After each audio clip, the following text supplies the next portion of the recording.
The City of Neenah is pleased to provide video recordings of City Council meetings. Neenah residents can get information about City Council meetings, City Committee meetings, meeting agendas, and other documents from the City website, www.neenahgov.org. Neenah residents can express their opinions about city issues by contacting the mayor's office, contacting their city alderman, or completing the electronic feedback form on the city website. All public portions of the meetings are recorded in entirety and are not edited. All right, good evening, everybody. We're going to call this meeting to order. First order of business is roll call. Alderperson Bruno? Here. Erickson? Here. Linsky? Here. Jefferding? Present. Steiner? Here. Paulnow? Here. Ellis? Here. And Weber? Here. All right. Alderman Bruno, would you lead us in the Pledge of Allegiance?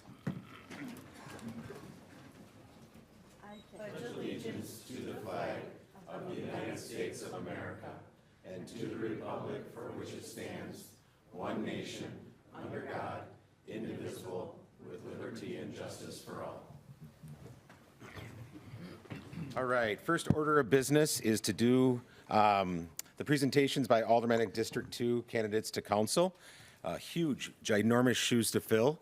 What I want to do is just give you an overview of what the process is, so we're aware, and we'll be able to kind of step by step. There are 9 applicants for the Aldermanic District vacancy. So each applicant will be given 5 minutes, up to 5 minutes to speak, and give their presentation to council regarding the qualifications and interest in the role. After the presentations, the ballot listing all 9 applicants will be distributed to the members of Common Council. Council members will be asked to rank order their top 3 applicants in order that they would prefer to see that person appointed. Once the top 3 applicants are identified, then they will another ballot will go out to council, and they will vote on their number 1 selection from that. And then we will appoint that person, and they will have a seat over there next to Alderman Paulnow. Okay? All right.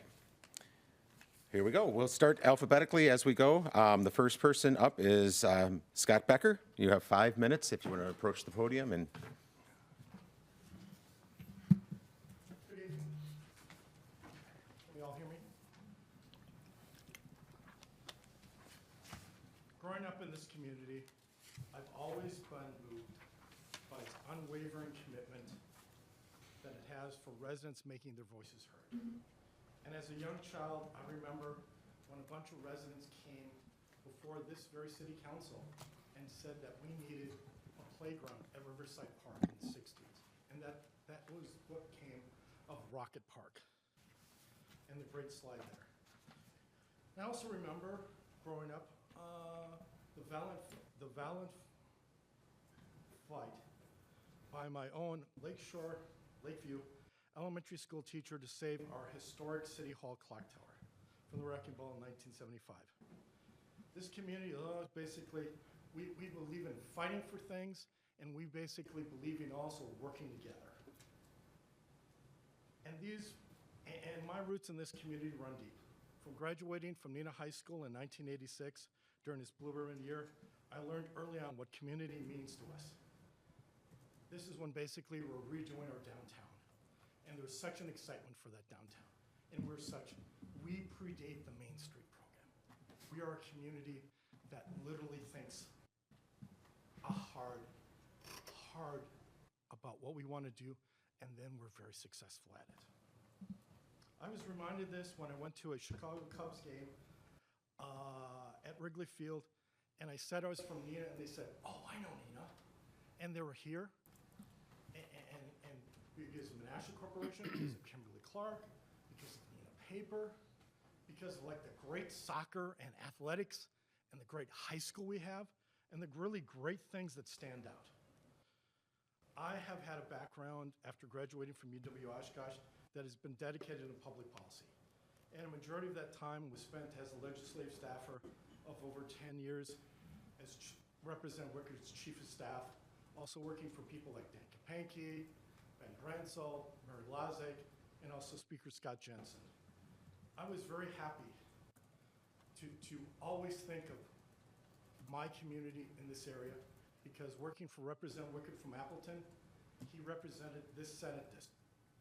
So there's many times that George Shirk would come and ask for things, or basically working with Dean Crawford. There's many important things that I did in legislature, but that doesn't matter. But basically, as an alderman, you want to listen to people.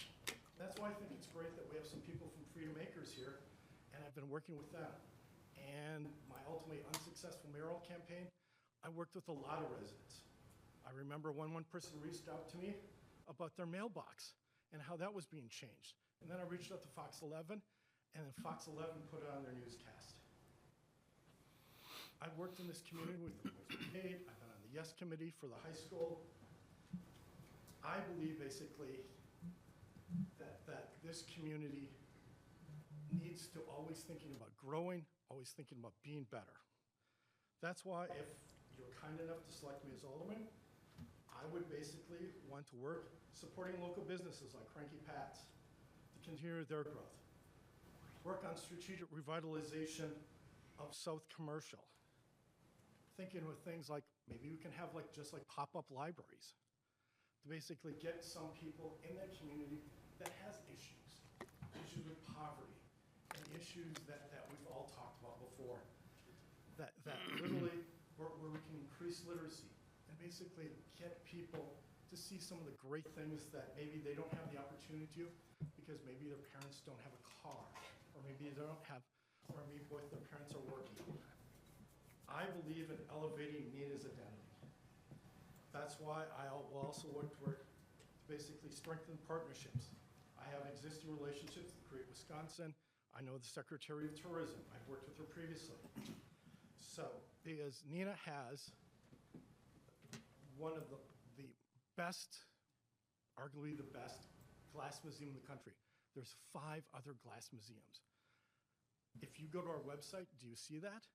There's a lot of culture things. There's a lot of arts things that we have in Neenah that is so very unique that I think basically our residents want to know about. And also, I like to work basically with the mayor and city government and residents, because we need to make sure that our manufacturing backbone continues. I know some people have talked to me about Orksboro, North Carolina, and Warren, Ohio, has places that literally are our equivalent. Mr. Becker, that's time. Of basically when Kimberly Clark went to Dallas. So I believe Scott, it's time. Did your 5 minutes. I want to make sure we keep it long, so there we go. Next up is Betsy Ellenberger.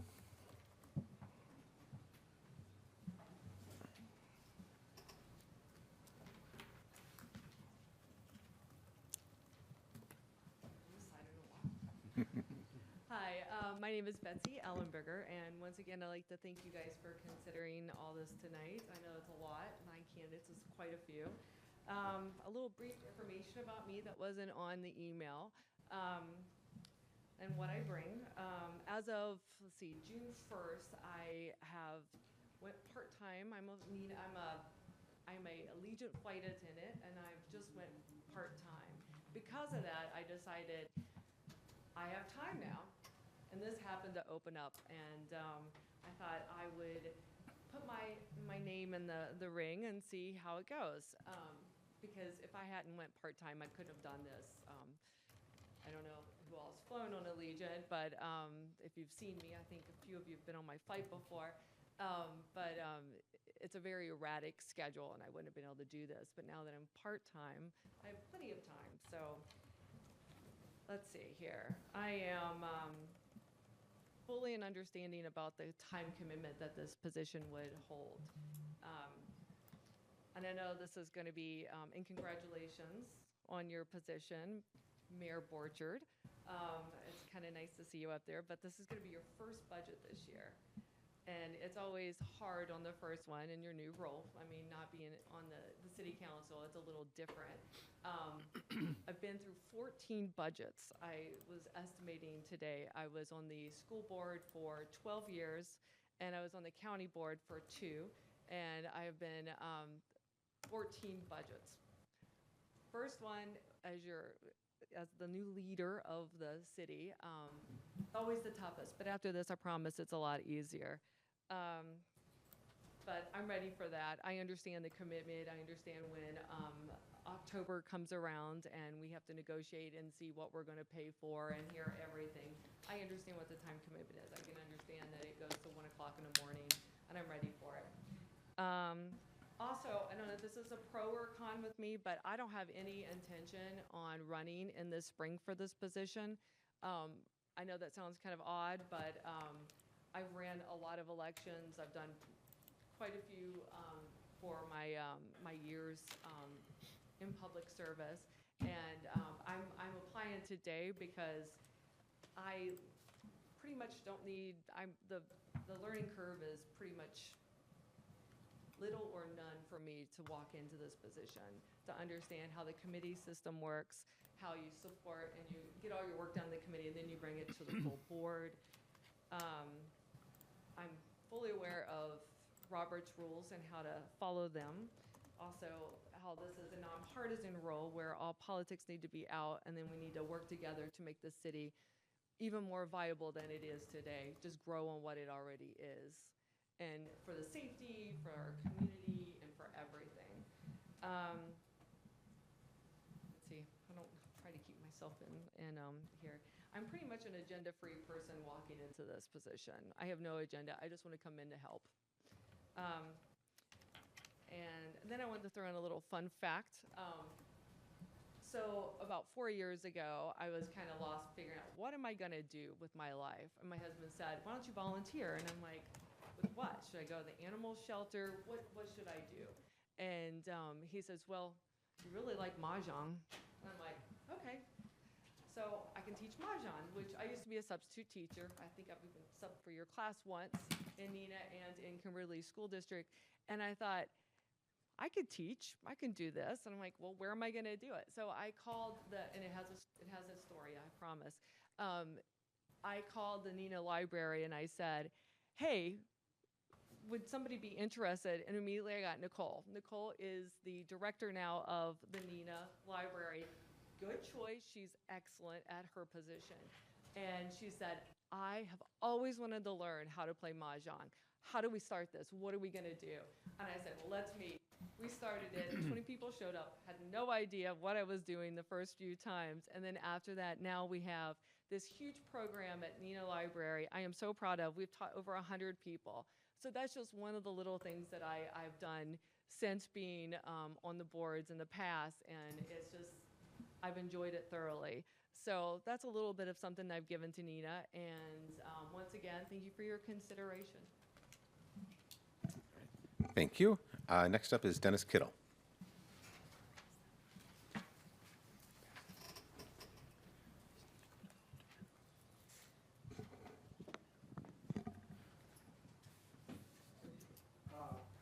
Thank you for the opportunity. My name is Dennis Kittle. My wife and I live at 410 Craft Street, District 2. Both Don and I were originally raised in Madison. Neenah's been our home for 22 out of the last 35 years. We first moved here in 1991 and returned 3 separate times due to corporate relocations. We value this community and the quality of life it provides. Don and I have raised 3 sons, all graduates of Neenah High School. In 1991, I joined American National Can, which is today Amcor. This is one of the largest consumer packaging companies in the world. I've earned a bachelor's science degree in mechanical engineering, a master's degree in manufacturing system engineering from University of Wisconsin in Madison. Throughout my career, I've held leadership roles in both research and development, manufacturing operations, supporting food products for major consumer brands. My various roles in my career have been R&D and product development engineering, cost reduction team leader, plant manager, manufacturing director, quality and technical directors, and sustainability. I regularly manage operating capital budgets from hundreds of thousands of dollars to tens of millions of dollars. I've been responsible for profit and loss statements in senior leadership roles. I've led the startup of 2 greenfield manufacturing facilities, working with communities to create jobs and support economic development. I concluded my full-time career as global sustainability manager for corporate Amcor rigid packaging. In that role, I led initiatives that balance environmental responsibility and economic competitiveness. The work requires collaboration between multiple units, business functions, and global supply chains. My key areas of responsibility are strategic planning and leadership, financial and business risk analysis, recyclable product development, supply chain and ethical sourcing, circular economy initiatives, and change management. I retired in 2019 and we relocated back to Neenah in 2020. However, by request, I continued serving in Amcor as sustainability and technical advisor for the last 7 years. I again retired just a few weeks ago. I'm engaged in community and involvement, and it's always been important to me. My most notable is Fox Cities Greenways. I've been president for 3 years, involved for 5 years. Fox Cities Greenways supports the development of regional trail networks that connect all of our communities. We improve recreation, transportation options, and quality of life throughout Fox Cities regions. I regularly interact with residents, community development, Parks and Rec, and DPW officials from all Fox Cities communities. I also serve on the Brownfield Coalition Assessment Advisory Committee with Allegheny and Calumet County. We participate in the redevelopment and assessment for economic growth of brownfield locations with environmental concerns. We operate from a $1 million EPA grant, and we've just applied for a $1.5 million extension. My other volunteer activities are with Water Action Volunteers, Fox Wolf Watershed Alliance. I served on the Neenah Sustainability Committee. I'm a Wisconsin Master Naturalist, a Michigan Conservation Steward, and prior to returning to Wisconsin, I served on the Environmental Commission for the City of Saline, Michigan, being chairman for 2 years. Through these roles, I've gained experience working collaboratively with local governments, nonprofit organizations, residents, and businesses.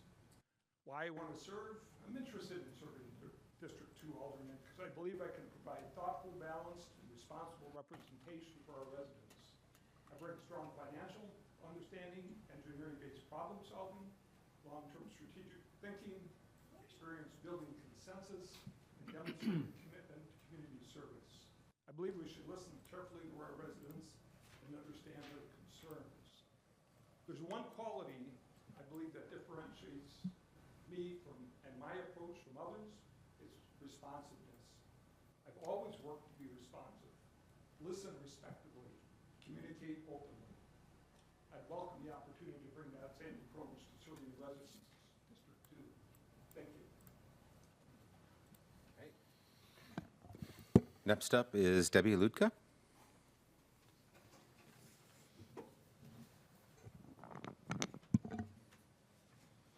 Good evening.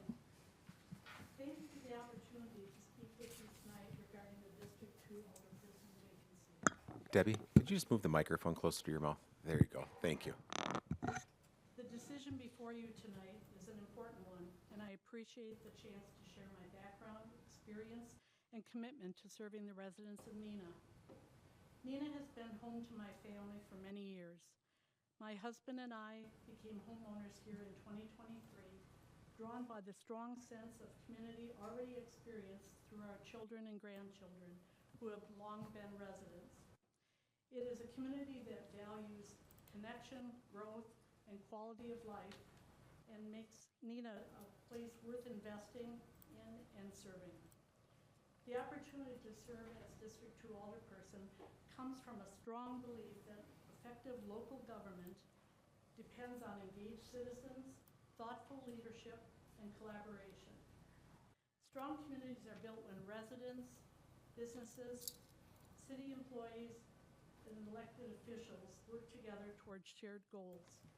That collaborative approach is what I would bring to this role. Throughout my career, success has come from building relationships, encouraging communication, and solving problems and bringing people together around common priorities. Experience in strategic planning, operations, budgeting, and organizational leadership have provided a strong foundation for thoughtful decision-making and responsible governance. Just as important is a commitment to listening first, seeking to understand different perspectives, and working collaboratively towards to move initiatives forward. Several priorities stand out and particularly important for the District 2 and City of Neenah as a whole. Supporting smart, balanced growth that aligns with the city's strategic plan and long-term financial stability, promoting fiscal responsibility, transparency, and accountability in city operations, expanding affordable and accessible housing, strengthening Neenah's business climate to attract new investment while supporting existing local businesses, encouraging open and two-way communication between residents and city leadership, and increasing civic engagement so more residents feel informed, heard, and involved in local government. Professionally, my career has included two distinct but complementary paths. It began as a registered nurse and nurse practitioner, providing more than 25 years of direct patient care. That work included consulting for Wisconsin Department of Health Services and public health departments across the state. Those experiences reinforced the importance of strong communities and the role public systems play in supporting families and overall quality of life. The second phase of my career focused on healthcare administration and executive leadership, with responsibilities in operations, compliance, regulatory affairs, and government programs. As Senior Vice President and Chief Compliance Officer for a National Pharmacy Benefit Administrator, my oversight included operational responsibility for a multi-billion-dollar budget and leadership of approximately 600 employees. Additional experience included budgeting and oversight for major capital initiatives, including construction and software implementation projects. That combination of operational, financial, and personal experience would translate well to city governance and committee work, particularly with the Finance and Personnel Committee. In closing, the combination of professional leadership experience, community involvement, and genuine commitment to Neenah would allow me to contribute meaningfully as a District 2 alderperson. Retirement provides time and flexibility necessary to fully engage in council responsibilities, committee work, city events, and ongoing communications with residents. Service in this role would be both an honor and a responsibility, and I would be ready to begin immediately. Thank you again for your time and consideration and your service to Neenah. Okay, next up is Mark Newman.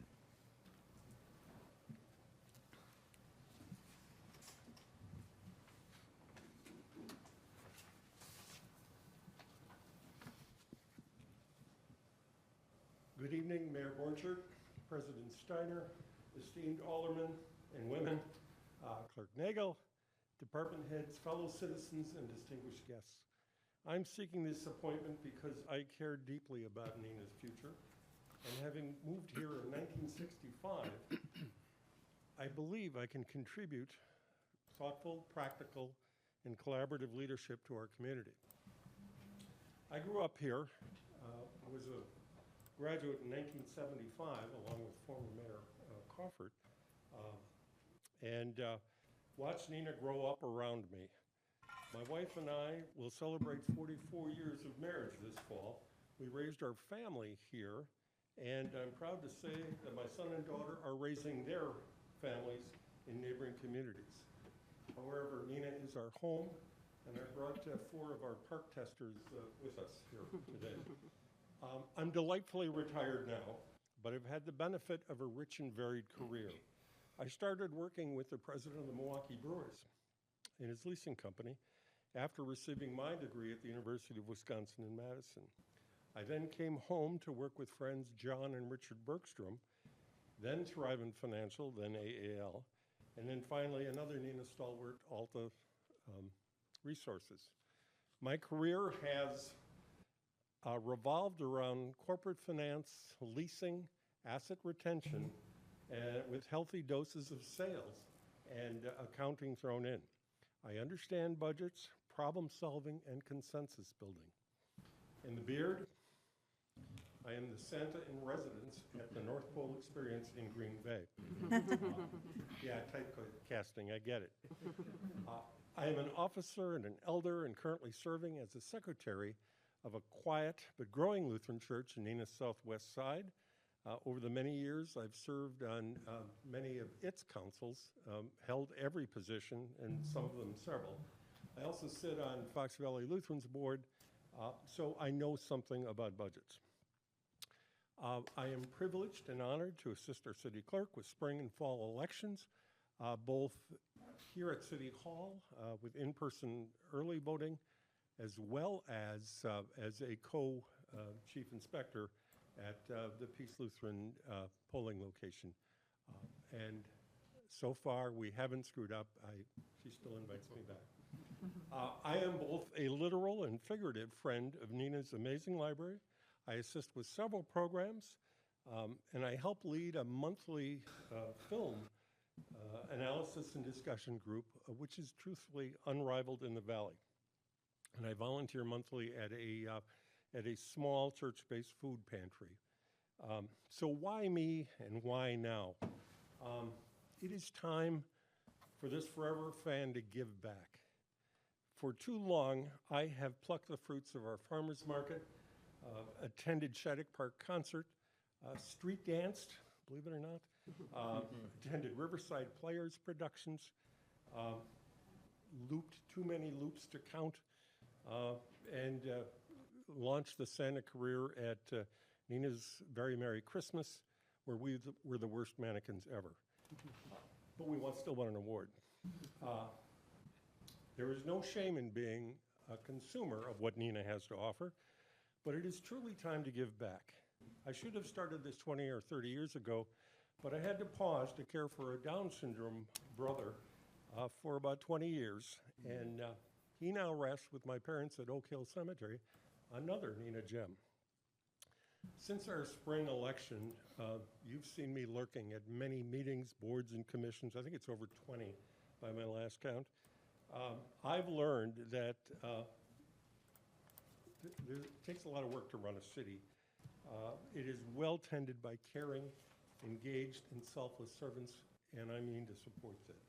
My goals, I have no agenda, and those who know me will know that I will always seek to understand before being understood. And I basically want to maintain our strong city services while still being thoughtful stewards of our citizens' tax dollars, okay? I'd like to see thoughtful economic development continue to strengthen our tax base and keep our character.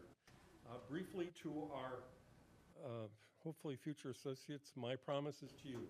I will be prepared, I will do my homework, I will not hold you back, I will work diligently, and I will show up. Thank you all so much. Dominic Renteria.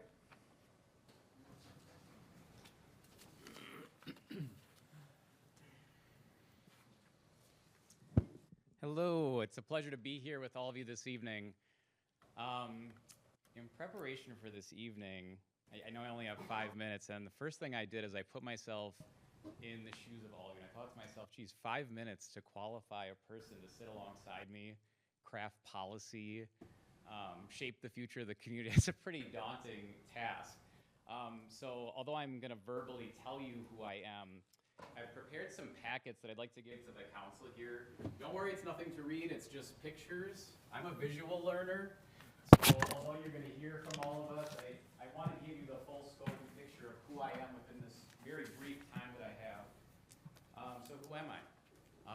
most importantly, I'm a citizen in District 2, pretty important qualifier for the position. I'm a father of 3 kids. I'm a U.S. Army veteran of nearly 20 years from the Wisconsin Army National Guard, a Bronze Star recipient. I've led troops in Iraq, Afghanistan. I went to New Orleans after Hurricane Katrina.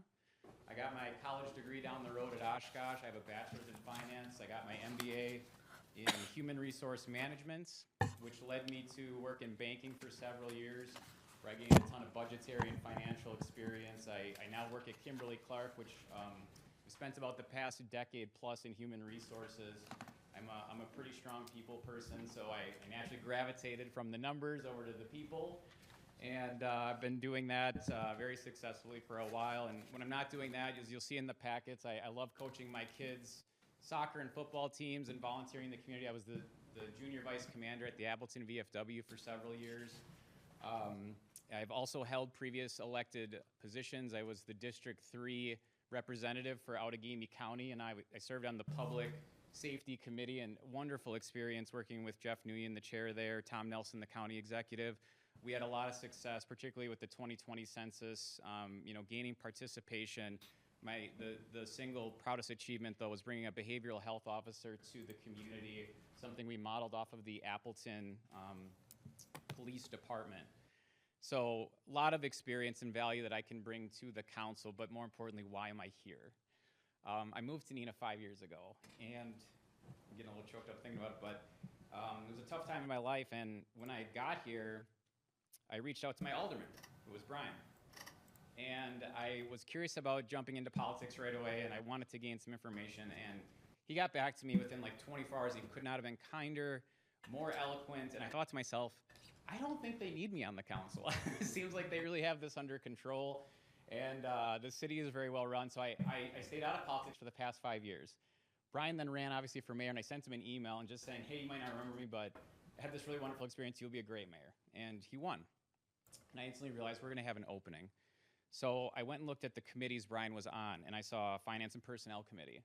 And I'm on the Fox Valley Advisory Committee for the HR curriculum. I helped tell them this is what you need to teach HR professionals. I looked at the minutes recently. You need to reclassify like a communications specialist to a grade 9 or something. It's very routine at KC's 40,000 employees. These are things we do on a regular basis. The Loan Assistance Board, I qualified numerous loans for needy veterans during my time in the VFW, helping individuals. So again, a ton of experience and expertise there. And then the Sustainability Committee, if you drive down Cavalry Lane where I live, I am the house with the solar panels. I generated almost a megawatt last month, and I believe very strongly in protecting and preserving the communities that we live in, and I live that. And like I said, you'll see that by the panels on my rooftop. So why I'm here today is to bring that value to the committee, to each of you, to the city of Neenah, to help drive the mayor's vision, and really to help all of you not miss a beat, as it was stated earlier on, big shoes to fill. I couldn't agree more. Who's someone who's personally already interacted with Brian in a very positive way. And lastly, it would just be a personal mission on myself to, where able, to advocate for veterans in the community when possible. So given my experience and qualifications, also listening to the other members, I have no doubt the city is in good hands regardless of what decision is made today. But if selected, I have the highest confidence that I would bring a lot of value, expertise, and just really help the city of Neenah grow and prosper. Thank you. Okay, Matt Stilgis.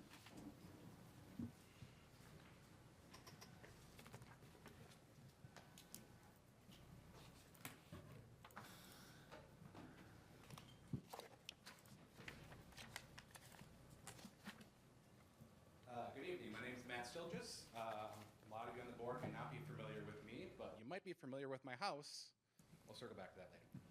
I was born just down the road at Theta Clark back in 1985, so I may not be as old as some other folks around here, but my roots in Neenah, I always go back to 85 and prior to that, where my mother was also born at Theta Clark, and her parents lived right over by the church on Green Bay Road, St. Gabriel's. They were there for a majority of their life as well. Both buried here in town, so roots go deep. Spent a lot of time in the Neenah Joint School District, as most people do who live in Neenah their entire life. Clayton Elementary, Shattuck,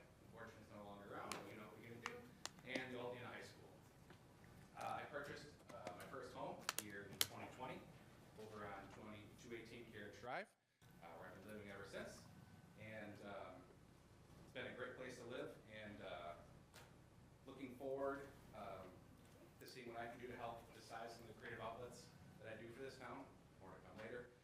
Some of the things I've done that I think qualifies me to serve as an alderman for District 2. I spent 6th through 12th grade at the Neenah Boys and Girls Brigade, where I served as a leader, went to their leadership camps, as well as Camp Onaway all the time I was there. I also serve as the current secretary of the Fox Cities Curling Nonprofit Board. So I obviously take minutes, work on organizational objectives, and manage records. You may not know this, but Neenah High School does have a curling team. So we do help them from time to time when they need funds for their various events.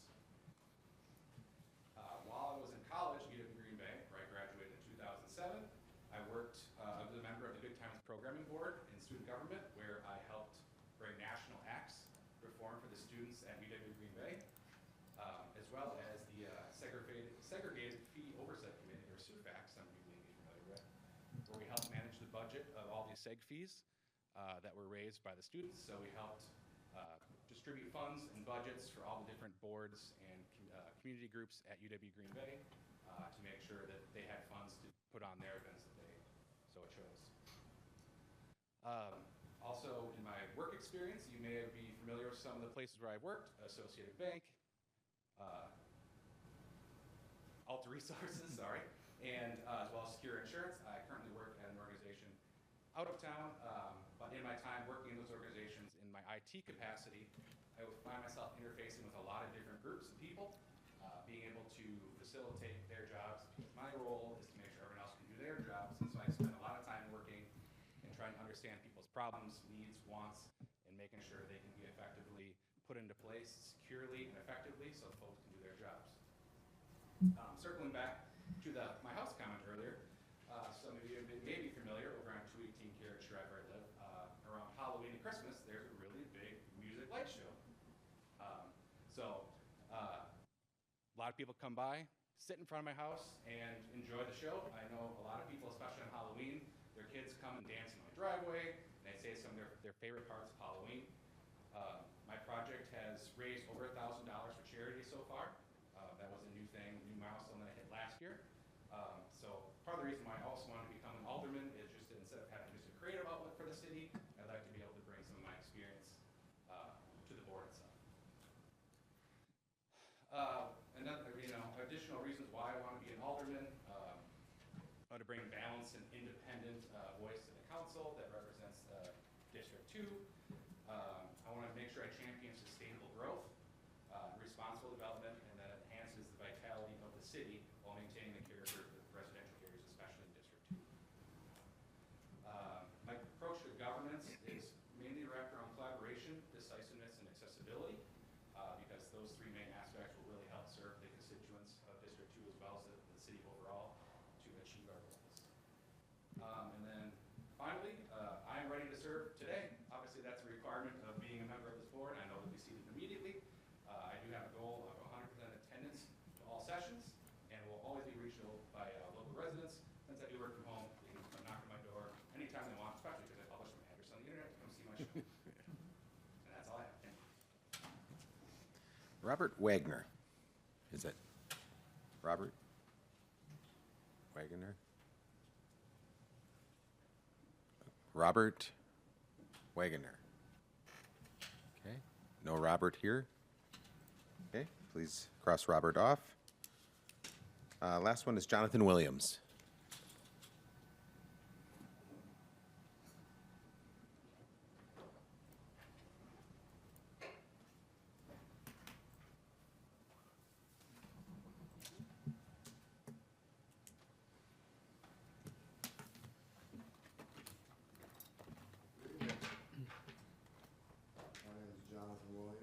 And I'm a resident here of District 2 in Neenah, and I appreciate the time that you've given me today.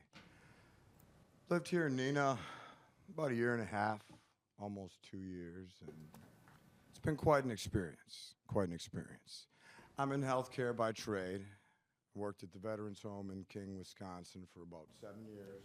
Currently, I'm working at Brewster Village. I'm a night owl, so been working night shift in my healthcare career since 2010. Prior to that, I was a welder at Alliance Laundry Systems.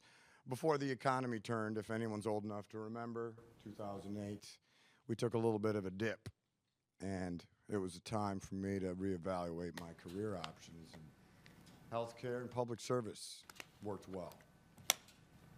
I'm very proud to be a resident of Southview Apartments.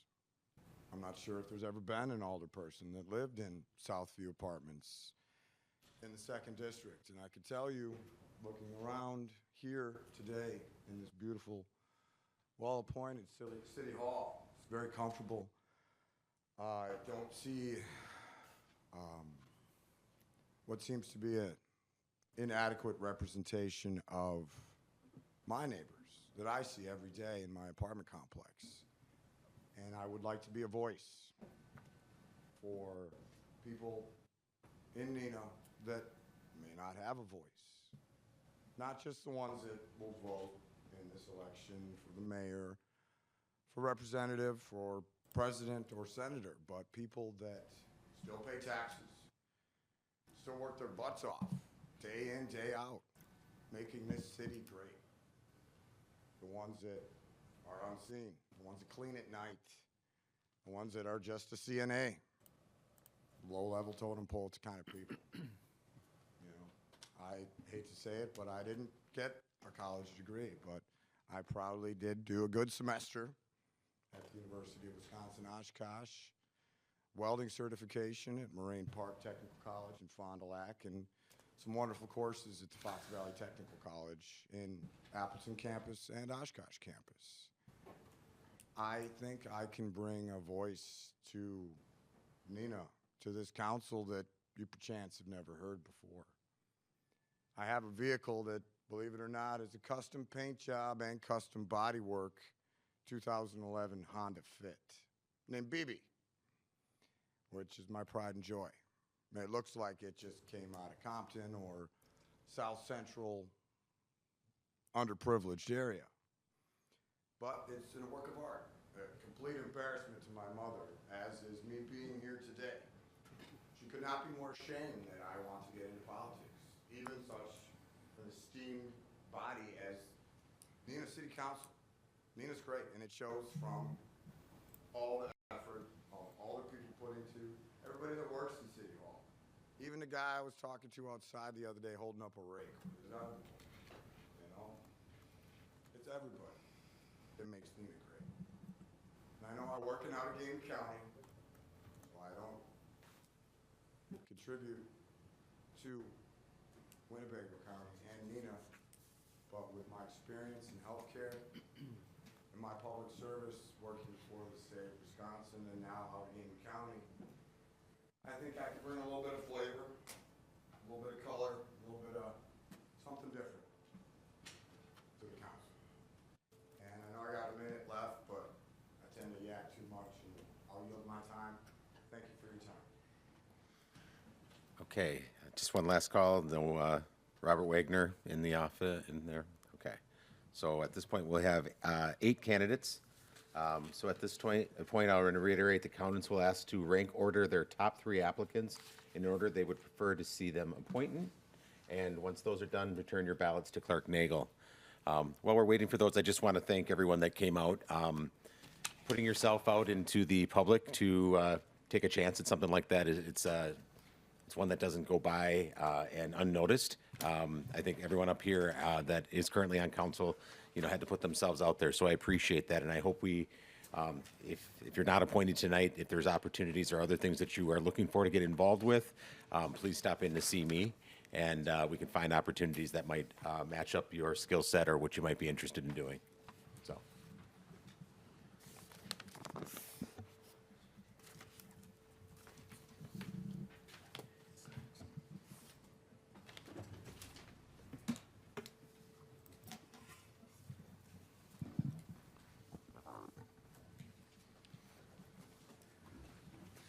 Play the Jeopardy theme, or we could just sit down and. I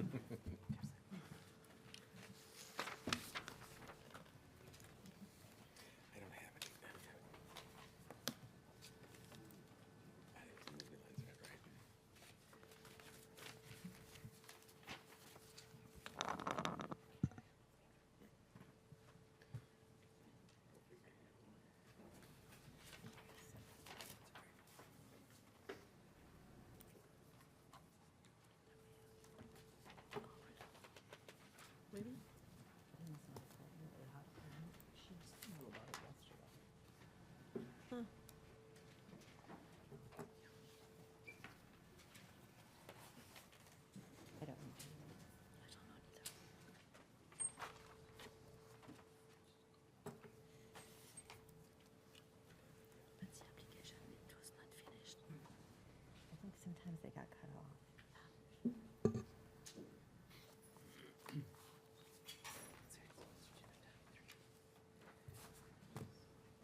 All right, the top three, which will then distribute the ballots again from the order, just as far as in the alphabetical, is Debbie Lutka, Mark Newman, and Dominic Renteria. So, council, from those three, we're looking just for your selection, your first selection on that, number one. So, Debbie Lutka, Mark Newman, and Dominic Renteria.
So the majority of them have voted for Mark Newman.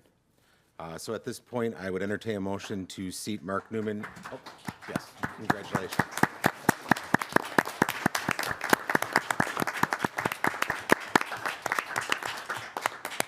So I would entertain a motion to seat Mark Newman as the District 2 Alderman. So move. Second. There's a motion by Alderman Ellis, seconded by Alderman Paulnow. Any discussion? Okay. Seeing none, please indicate your vote on your voting device.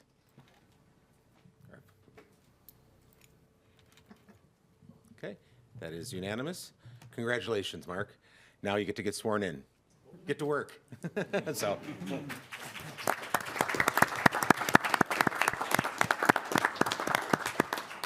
So this will be a cool opportunity for some pictures, family that's here. So Clerk Nagel will come down and administer the oath.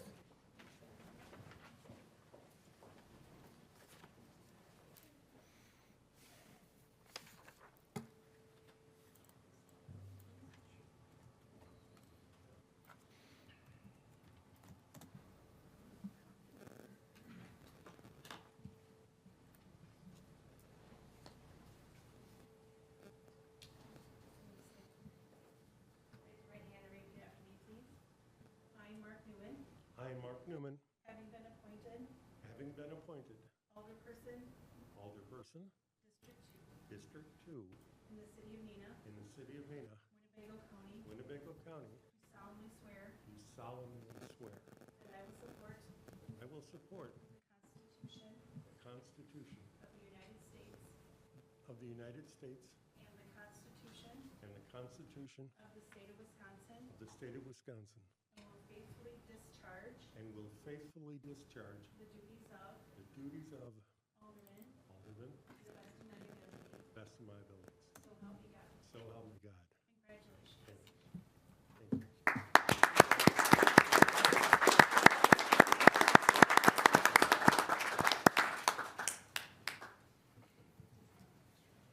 Mayor, doesn't the new guy buy the first rounds of pizza? I think so. Is that a motion? You could follow Clerk Nagel.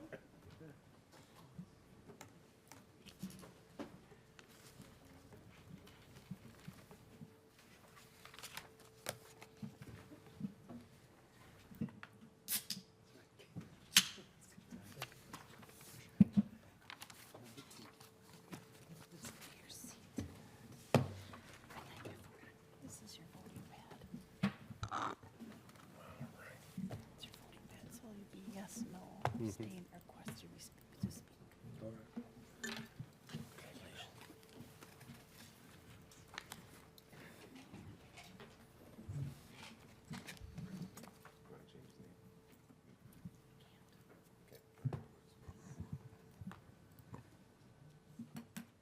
All right. Moving on to the introduction and confirmation of mayor appointments, we'll take all three. Reappoint Jim Hamus, Gail Dolan, Robert Wedge, and Peter Allen to the Board of Appeals for a 3-year term expiring 2029. Reappoint Karen Gannett to the Plan Commission for a 3-year term expiring 2028. And reappoint Gary Andrews to the Plan Commission for a 3-year term expiring in 2029. Any objection to unanimous consent? Seeing none, those are all appointed. Moving on to the approval of council proceedings, approval of minutes proceedings of May 20th, 2026, regular session. Any objection to unanimous consent? Seeing none, that approval of minutes there. Approval of committee as a whole minutes of May 20th, 2026. Any objection to unanimous consent? Seeing none, passes. All right. On to public forum. Speakers must state their name and residential address and allowed 5 minutes to speak on any topic. Speakers should give their name, residential address, and are allowed 5 minutes on any topic. So if there's anyone out that would love to have an opportunity to speak to council, you can go ahead, step right up to, come on up, and right up to the microphone.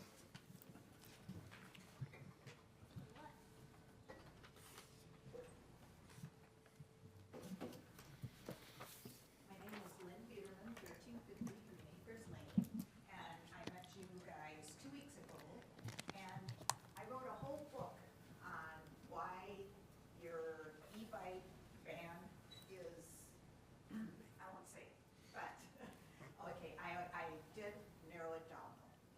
The disability community is one of the unintended consequences of this ordinance.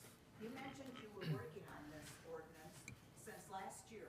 Why did we just find out about it on the news? That's what I want to know. We never heard about this being worked on. And we should find out about it on the news. ADA recognizes e-bikes as a personal mobility device, which is federal law. For this reason, state and federal spaces are dropping universal e-bike bans. By punishing everyone because some are doing wrong, how does this make us a better community? Irresponsible usership transcends all forms of transportation, not just e-bikes. As for the 12-year-old that broke his arm, I feel sorry for him. But the e-bike did not break his arm. And broken arm is typical from a fall from any height, whether it's an e-bike or a regular bike. A child of a certain age should not, does not need an e-bike. They need supervision. Many people do not own a car due to many reasons, so they use e-bikes or a scooter or other forms of transportation to get where they need to go.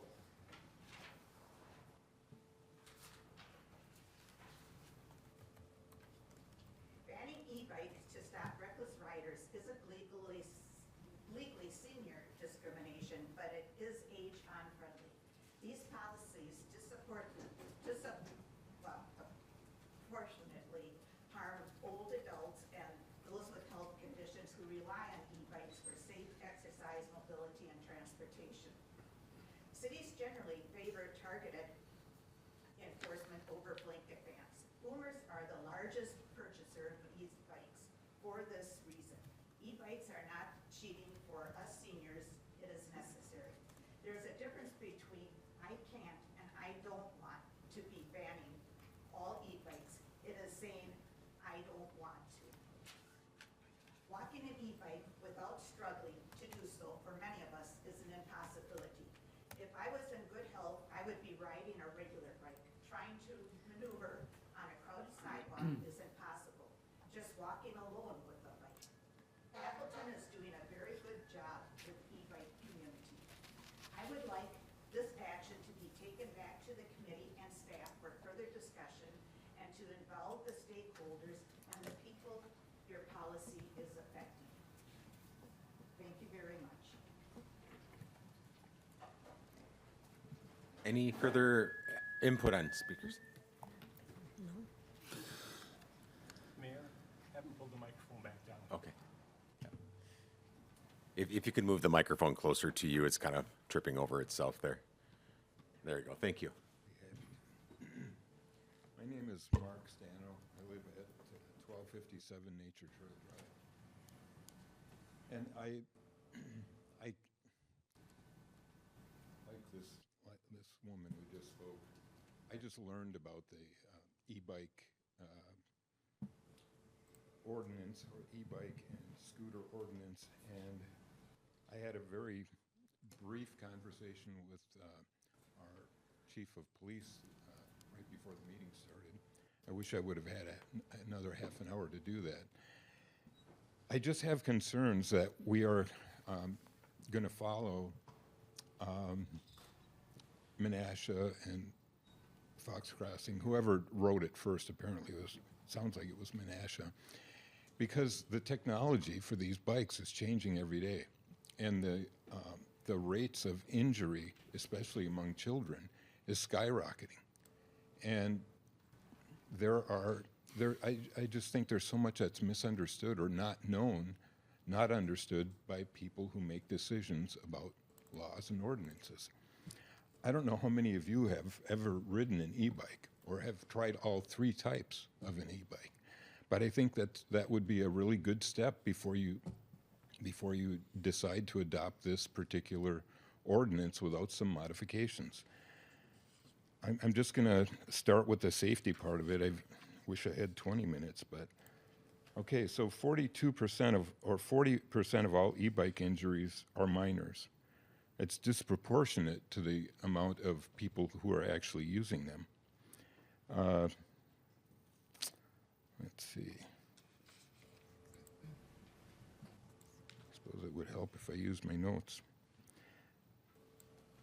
I guess I want to look at parts of the ordinance, and I want to draw your attention to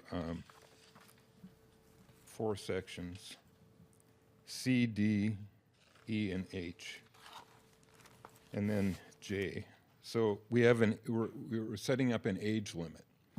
Now, the age limit is 8 years old unsupervised, and that's on city roadways.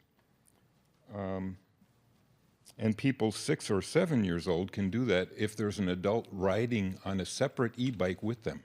That makes no sense. How are you going to stop your child from doing something if you're operating your own bike? And an 8-year-old, if you look, C, D, E, and H.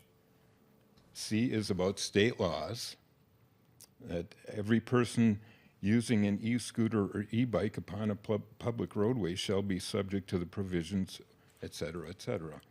Same thing with D, where prohibited and restricted. E, rules about riding on a roadway. Anyway, there's just so much here. And how is an 8-year-old or even a 10-year-old or a 12-year-old going to make sense of all that?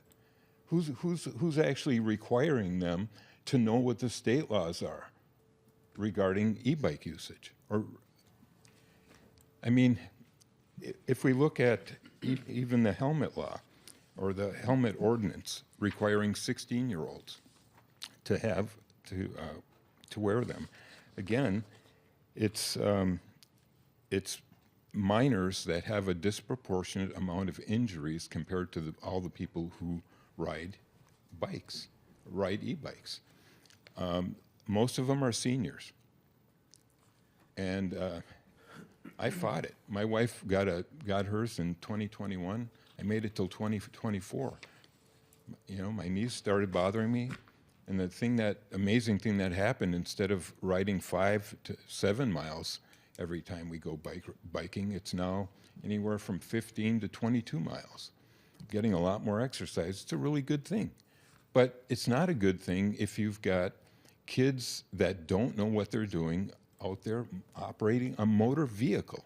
And then this ordinance only addresses motor vehicles on roadways. What about sidewalks? What about the the paths and the trail. My wife this afternoon, she came home and talked about 3 kids about 10 years old on scooters running around Memorial Park and how they cut her off at a T intersection. And we need more time.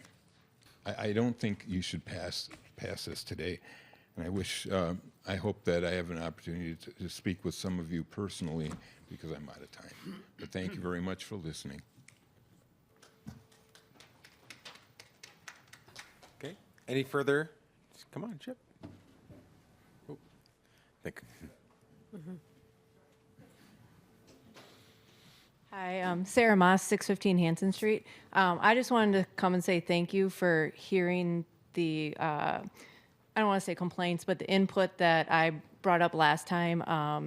And it was especially helpful to me to hear from the chief of police saying what you would be looking for. And the simple fact that you're looking for people who are pedaling a bike really put my mind at ease. And I just wanted to say thank you for hearing our concerns about the trailers and just responsible e-bike usage. I appreciate it. Thank you. Okay.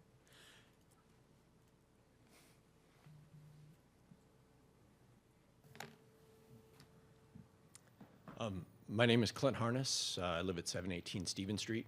Some of you might have seen me riding around town. I ride back and forth all the time on Cecil Street. I ride a regular bike at the moment. I'm still young and healthy. I know that these e-bikes are starting to present a problem, and several problems have been presented already by people. I also know that some of these ordinances get out ahead of things in a way that can create more issues than you're solving. So my concern here is that this ordinance might be missing certain things, and that the fact that many of us weren't even aware of this to begin with kind of has me concerned. I guess I see myself as being affected by this, and I found out about it last week. And here we're voting on an ordinance here, tonight maybe. But I think what needs to be done is a little bit more community outreach on this particular issue, because the state itself may need to do something in line of, like licensing some of these vehicles. I have seen kids on some of these bikes doing very fast speeds, so I'm not in, full support of unrestricted use, but at the same time, restricted use creates other issues. So I guess I just wanted to voice an opinion as to, whether or not this should be voted on tonight. I'd say probably not. So thank you. Any further public input for the hearing? Okay. Wasn't planning to speak. Scott Becker, 1061 Green Acres Lane. This is an issue I've actually heard from residents about and have reached out to me. And I think it goes to a larger issue of pedestrian safety and our sidewalks. And I would encourage the council to basically maybe look at this holistically to see what are we doing when it comes, we talked about crossing guards, and I know in the city budget, but to look at all the issues that are affected, because that's kind of quality of life.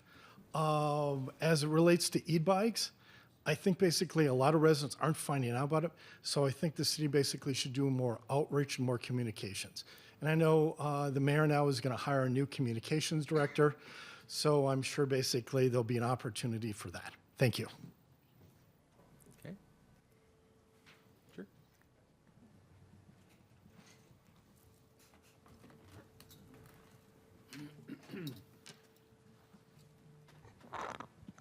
Good evening, everyone. My name is Aaron Roker, and I live at 605 Elm, and this is my son, Crosby. I'm hoping to speak myself and then have some time allotted for my son as well. I just wanted to start by saying we should all be so humbled by the individuals that live in our community and the caliber of which they are. Those candidates that I heard for the alderperson are astounding individuals, and I am truly humbled to know that they are walking and living among us. I just jotted down a couple notes of the things that I heard these individuals say. Serve, listen, collaborate, engage.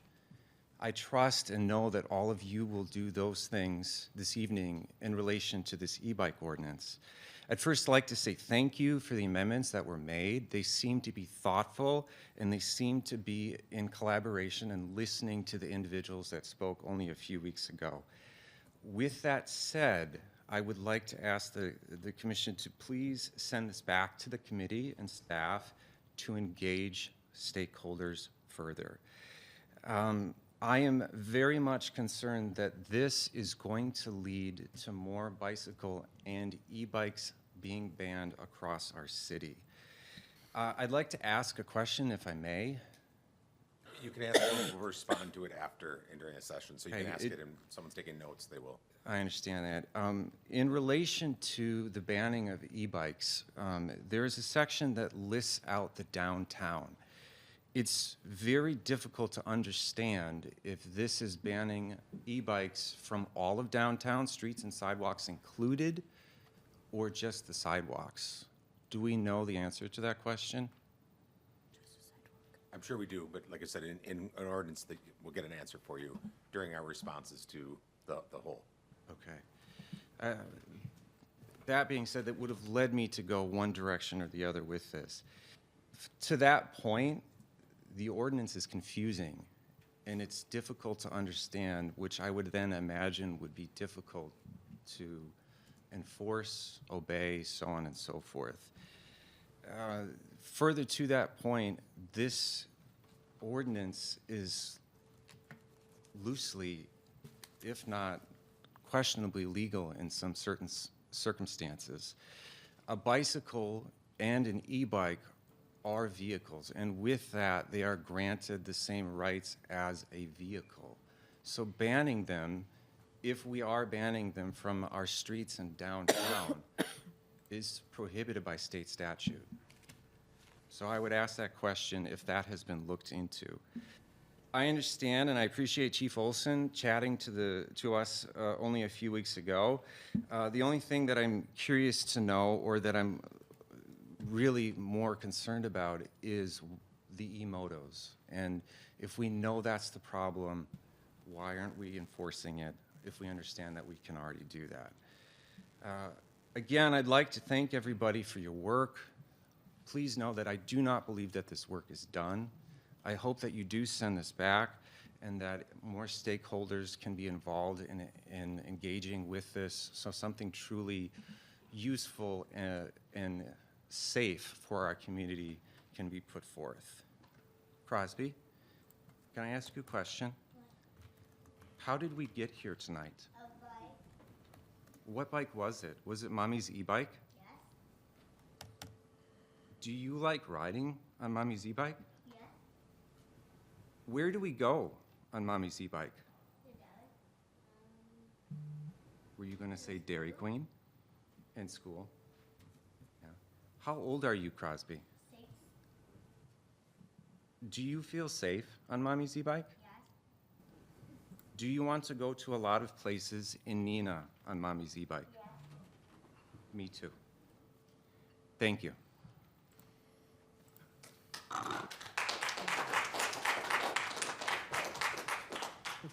Any other issues that people would like to speak on in the forum?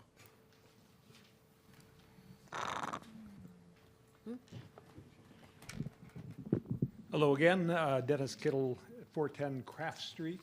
I am representing both as a resident and as president of Fox Cities Greenways. We spoke last meeting, and I just wanted to bring back some reminders of the last meeting. In that Fox Cities Greenways is a local nonprofit. We've been around for 31 years. We foster the development and preservation of trails and green spaces in the Fox Cities program. Our members have donated thousands of dollars into trails along the Fox Cities, including Loop of the Lake trails. And while we don't own them, we're very protective of them and do not want to see certain bans on trails in the area. We're disappointed that stakeholders were not brought into it.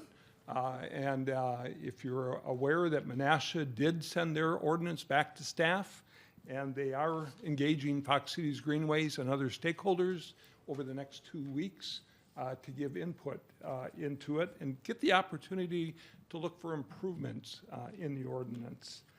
We're committed to be part of the solution. Fox Cities Greenways, through the Trail Summit 2 and the Base Camp community meetings, has committed to be a focal point for trail etiquette education. We're kicking that off this year, so we are going to be part of the solution through education and meeting with all of the communities to bring a different aspect of the solution that we see, because we do agree there's conflicts on the trails, and we don't really disagree with all of this ordinance. We agree that prevention of reckless riding is a need. The helmet safety is a positive piece. In talking to Chief Olson, I agree that his approach and intent is to educate, hand out helmets, and give that really personal touch, I guess, to it. So we agree that that's going to happen. We agree that sidewalks in business districts where the doors are open to the sidewalks should have some kind of restriction, and bikes shouldn't be ridden on the sidewalks in those areas. So we see the conflict there, and bikes should be dismounted and walked where you have a lot of pedestrian traffic. The concerns are that the majority of references to e-bike speed and this 25, 30 mile an hour is out of the capability range of e-bikes, and the e-motos and e-motorcycles are really an issue. We stated last time that most stakeholders believe 20 to 40% of what we believe is an e-bike out there is actually an e-moto. And while Chief Olson stated that we have regulations for that and tools, it's a problem. And so that just shows there's an enforcement challenge to this type of topic. And I got to ask yourself, when you read this ordinance, does it really address the issue? Because speed is the #1 issue that shows up on our Pareto chart. The real issue here is the perceived intent of Section D, which enables the ability for future bans on e-bikes on roadways, trails, paths, properties, and public sidewalks. The fact there's no process to place the signage, and this Section D says we can place a sign that prohibits, and use the word prohibits, so it allows future bans on roadways, trails, and other areas where we don't want these bans. And I think that's really what's driving the reaction to this ordinance. If this is a public sidewalk issue, then refocus the ordinance on sidewalks and allow the usage on trails and roadways and others that are built to handle, they're wider, they're built to handle the traffic. And so that's really coming down to that piece of what are we really trying to address. And again, if it's sidewalks, then refocus the ordinance on sidewalks. The other thing is that when we're in this discussion, there's very little data. There's no injury report. If you look at the annual report, police report, it's not on the radar. It doesn't come up on the annual report. There's no injury statistics.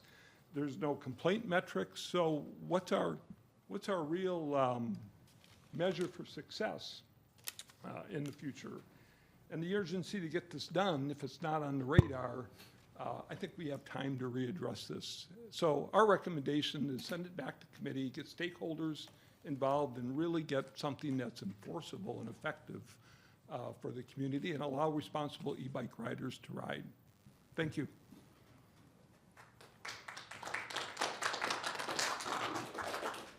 All right, any further discussion? Sure, come on down.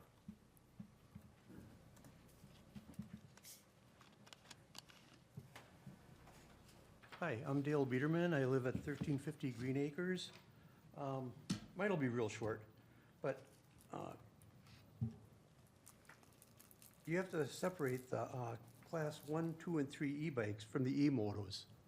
And there's already a lot of laws and regulations that pertain to all this stuff already, so I don't see a lot of need for creating extra laws for doing that. And another thing I'd like to say, with too, I'd like to see all the older persons here ride a bicycle on some of these streets. Like you go down Commercial Street from Winneconne to Menasha, go over the Main Street Bridge. I'd like to see some of you guys riding bicycles on there before you start passing judgment about riding on sidewalks. We do ride on sidewalks occasionally when it does feel unsafe, but we always do get out of the way for people, which is already on the books for that. And it's not the e-bikes that are breaking the laws, it's the people that are. And I'd really like to see this go back to the staff or the committee for further review. But like I said, I'd really like to see all of you riding an e-bike or a bicycle on some of the streets to see what it's really like. I thank you very much.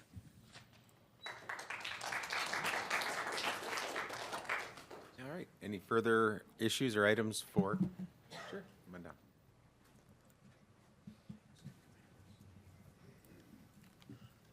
Chris Amundson, 1759 Legacy Lane. I'm here about the roads again.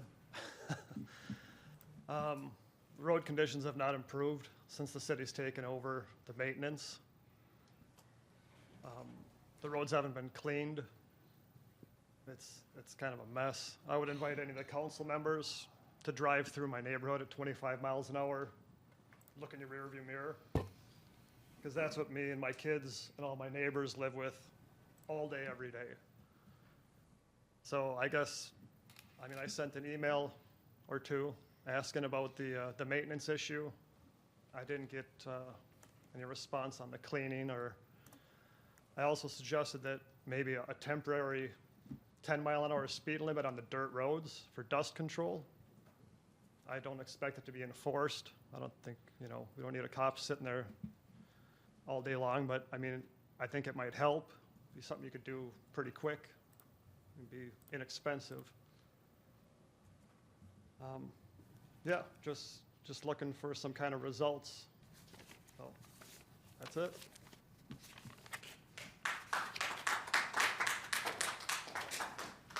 Okay. Any other issues? Yep, come on down. Hi, Matt Nicodem, 1763 Legacy Lane. I don't have anything prepared. I came here tonight and Matt, can you move the microphone? Yep, I So you came can here move it. tonight. Is that better? Because of the road conditions on Legacy. So a little bit of backstory about me. We're from the Appleton-Kaukauna area. We moved to Neenah about a year ago, and so unlike a lot of folks here, I'm new to the city. The reason we moved here is my wife is a school nurse in the Neenah School District, and she absolutely loves the district, the people that she works with, the staff, the kids. She had to convince me to move from Menasha to where we had a very good setup to Neenah, so she could be in the school, and our 5-year-old daughter could be in the school.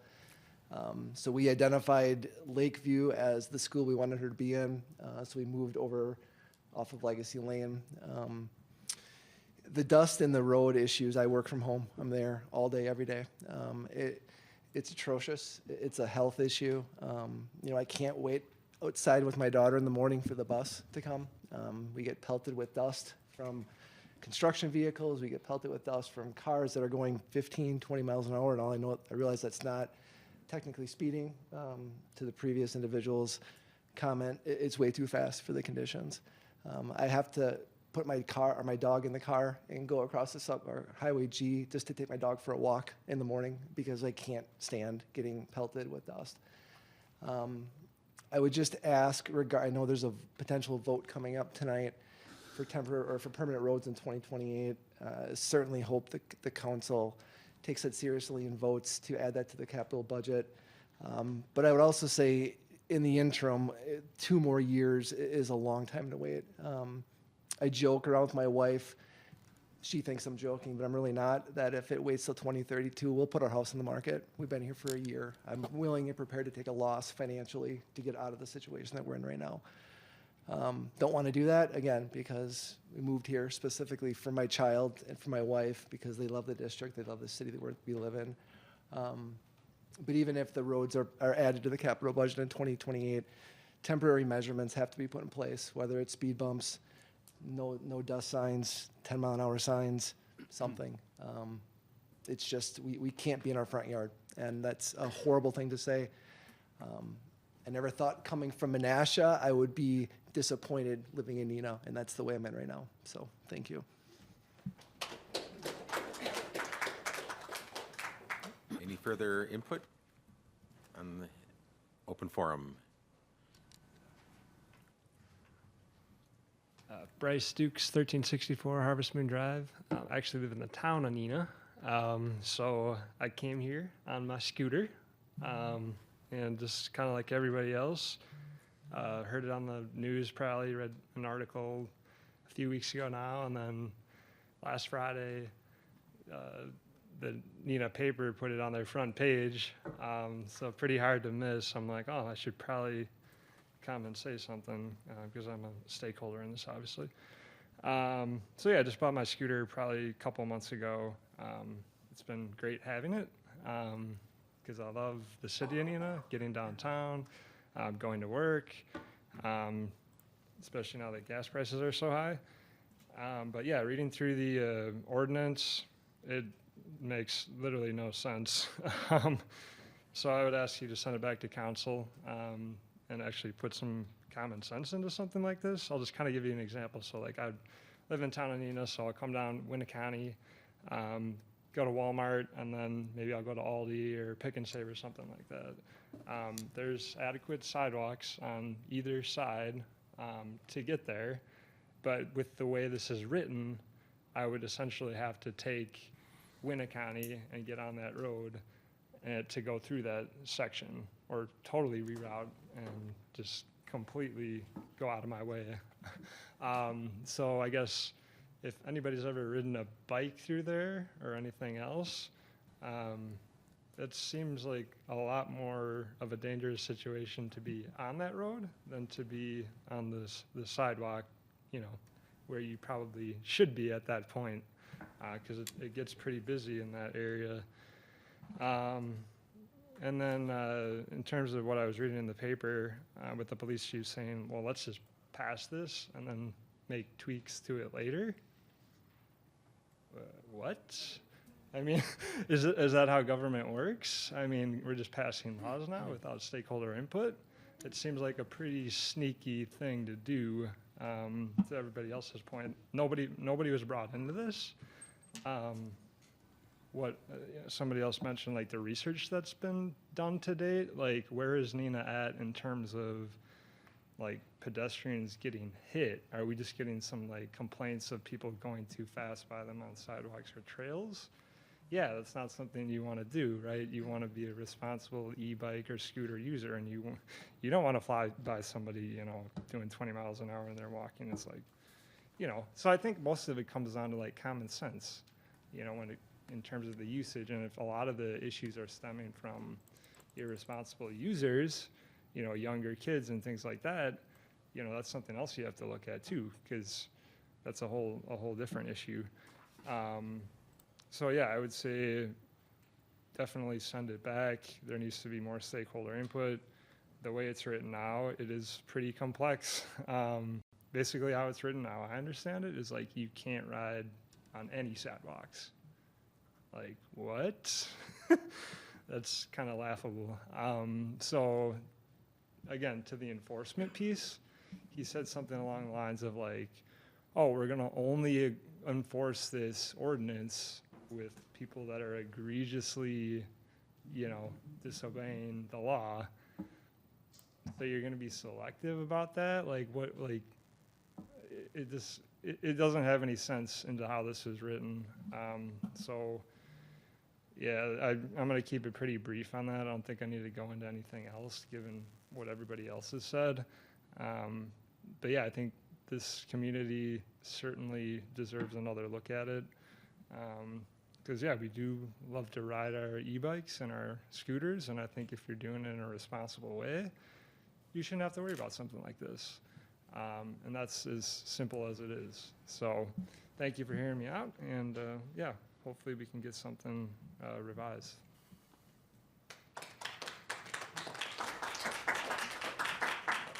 Any other open forum issues? Okay. Seeing none, moving on to public forum response. Council consideration of public forum issues. Anyone from council wish to speak on any of the issues that were brought up? If not, what I'd like to do, Alderman Paul now. Thank you, Mayor. I just want to speak to the public. A lot of times, everybody speaks, and then there's this, do the council or the mayor have any response? And I don't, if it's on their agenda, I don't say anything at that time. So just don't think that we haven't heard you, but it's coming up on our agenda, so we'll be talking about it more and not trying to be like you don't understand. A lot of times people come to this, they don't understand how this process works, and it's coming up very close on our agenda, so I advise you to stay and watch. It's not like we're just disregarding you if we don't speak right at this time. Thank you. Any other questions? And Alderman Paul knows correct. I mean, we're going to be addressing this issue in the public service motion. So there'll be some opportunities to ask questions and dig in a little deeper. So I know there were a couple questions, and those will be answered in that point. So, okay. Any other responses? One thing I did, and I think we'll be talking about it, but I did, Director Kaiser, can you just, I know there were some questions again with some of the things that are being done by our department and what we've done kind of to take over, and the Freedom Meadows and Freedom Acres subdivision, some of the maintenance things, and who goes out there, and kind of just give them a brief update on that. Sure. As the speakers mentioned, dust is the main issue at this point. When we last talked on the streets out in that neighborhood, since then we've been looking for, somewhat fruitlessly, a contractor to spray dust control calcium chloride on the streets.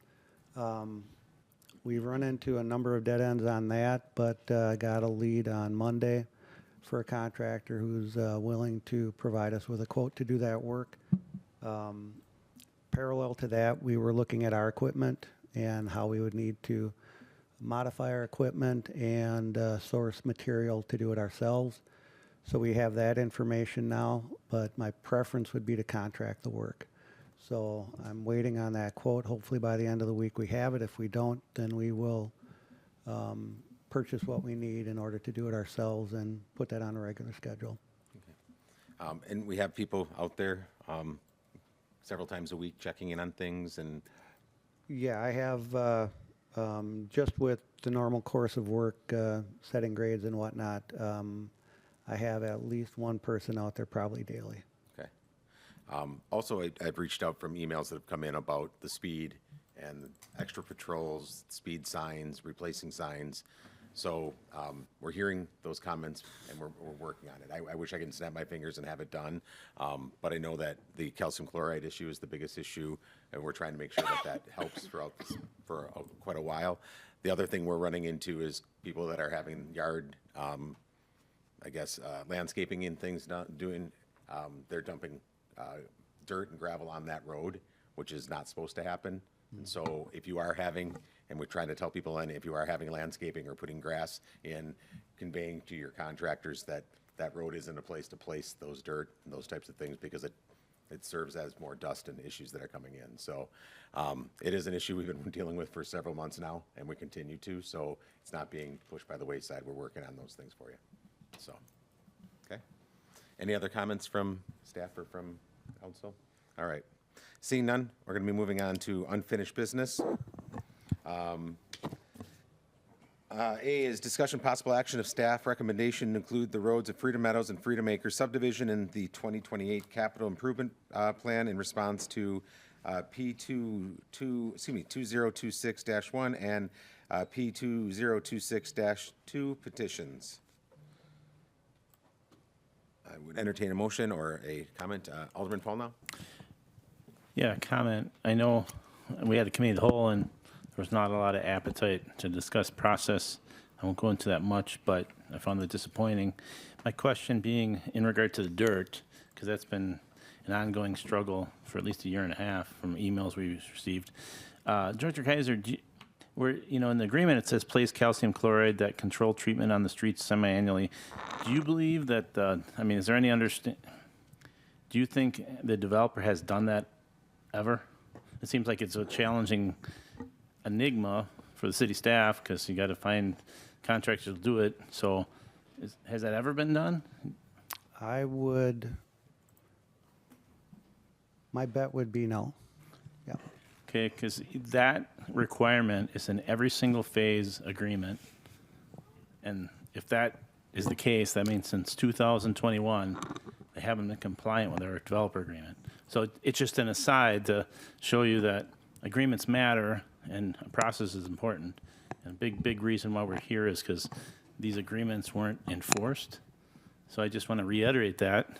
There's no perfect place for process, but in the committee of the whole, I thought there was a good place. I had sent an email out, have specific discussions. So I guess I would ask you, what would be your preferred method, big picture, discussing process to improve these things moving forward? What would be the venue, each item in the committee or overall? I mean, what would? Well, the development agreements go before the Board of Public Works and the Finance Committee. So there is opportunity at both of those, along with going in front of the council. So there's opportunity at any of those points for council input. As we, I will say we have run into some things with these subdivisions as a group that we have not seen with other subdivisions. Streets, to a degree, are typical to what we saw pre-roughly 2005, when gravel streets were the norm in new subdivision. That's how this was. But there are other things we're running into relative to subcontractors.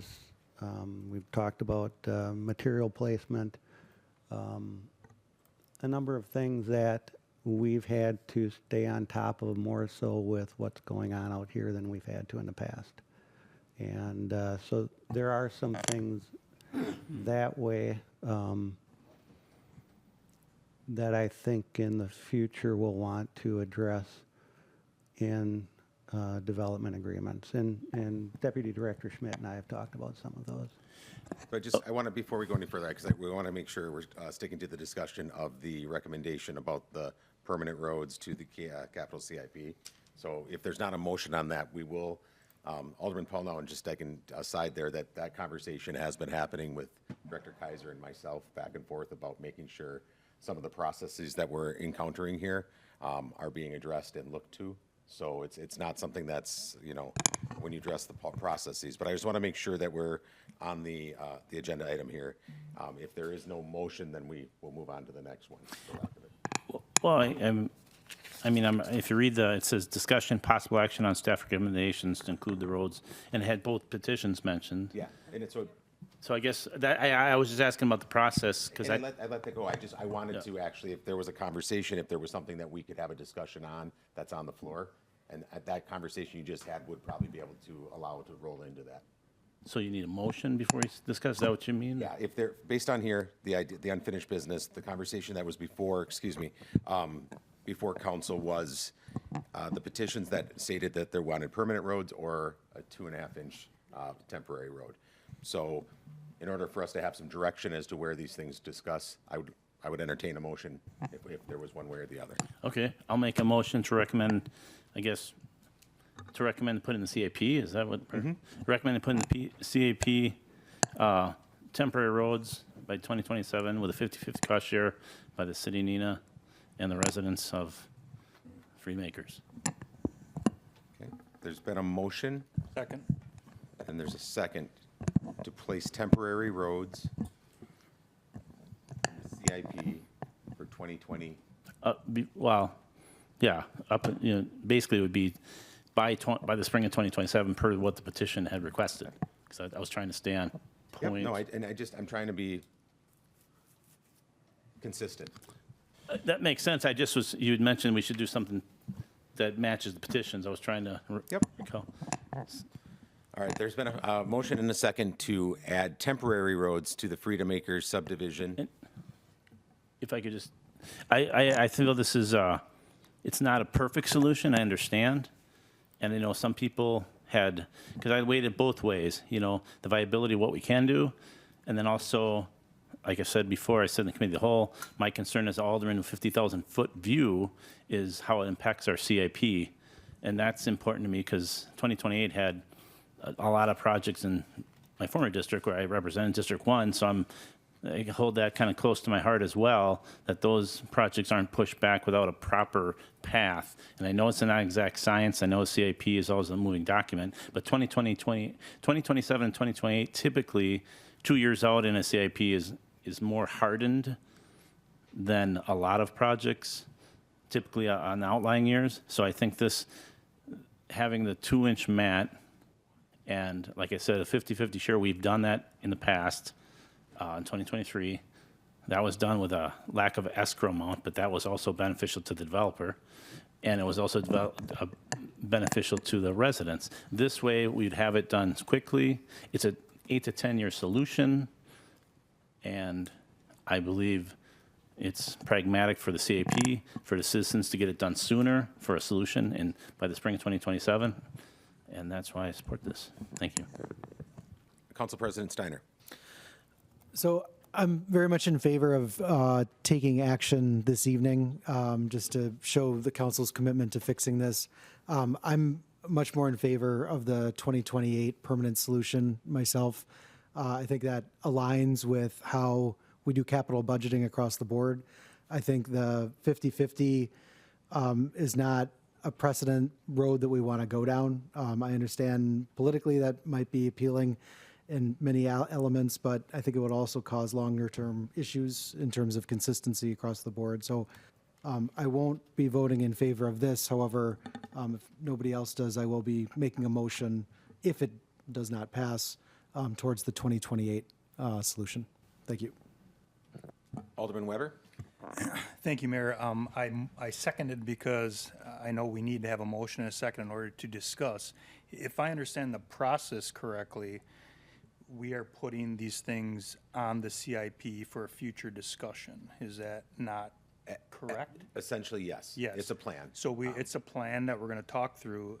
So we're not necessarily voting to enact that, because any one of whether it's petition 1 or petition 2, they have to go through the process. They have to go through committees, et cetera, right? So we could, in effect, get both of them in the CIP and have the discussion as we go further down. In theory, right? And I think, and just, I don't mean to cut you off. No, go ahead, I wanted yeah. to make sure, and I tried to express that to the residents, that this is very process oriented. Right. And, you know, as long as I will be here in 2028, and I will be, you know, coming forth with the budget, and I made a commitment that that was the one that I was advised that would be the most, make most sense for. But again, that really ultimately is up to council, as it's, you know, as all of our budget. Right. So again, I seconded because I know that's the process, and I wanted to at least ask or get my excuse me, my question out there. I'm not in favor of a cost share. If we go with the 2-inch mat, you know, I think that should be assessed. Or if we go the other direction, it should be assessed. I'm not in favor of the cost share, but I am in favor of taking action. So, thank you. Okay. Alderman Paul now. Thank you. I just, you know, the 50-50 cost share, I reiterate again, it's not a precedent because we did it in 2023 with a short escrow, but also it goes back to the whole thing of fairness and equity, in my opinion. I've been advocating about process. I've always been a big advocate of process. We've just been informed tonight that the developer hasn't put down the, you know, the dust control ever that we know of that recorded. We also have an employee, and back to my question in regard to the process, when would there be a good venue? Director Kaiser said that we discussed this in Public Works, and we discussed and agree upon the agreements. Well, that wasn't the issue. The issue was the enforcement of the agreements. I mean, we have the agreements in writing, and in 5 years, we haven't seemed to make that developer do what, and that's where I think the process needs upkeep. We had the DNR out and the erosion control. We didn't have documentation on that, and we kind of, you know, we were flagged on that. So those things, I think, on our side of the ledger, I think they're fair to acknowledge. If maybe take away the 50-50 share, but at least get that process improvements on an agenda or on a discussion point, I've been bringing them up, in the committee of the whole. That wasn't the right place. And then tonight, maybe it's not the right place. That's why I asked Director Kaiser, each one at a time at a committee, and we make a list. I think that's also a powerful thing because process is important, and we haven't corrected our processes. We're still having dust problems because the process and the developer hasn't ever done it, even though it says it right in the agreement. So no matter how good the agreement's written, if we don't enforce it, our residents suffer, and that bothers me. And it needs to be discussed, and this is the venue, I believe. We're the elected officials. We need to take a bite of the hard sandwich, and this is it. So that's why I support this, at least for, as Alderman Weber said, maybe it's not the exact way it goes. We can modify it in committee. Maybe that's the time to talk process, and I'd be happy with that. If that gets rid of the 50-50 share fine, I would still be happy that our processes are improved because they're desperately needed to be improved. Alderman Defferding. Thank you, Mayor. I agree. This is something that this is obviously the least that we could do, in my personal opinion, regarding this particular situation and this problem that we're encountering. I think that it's on us to make sure that we follow through on this, and that whatever solution is taken during the CIP process, that we learn this lesson going forward, so that we can actually enforce the agreements. And it is true, that this is something that that the city of Neenah did not follow up on, and we need to do better going forward.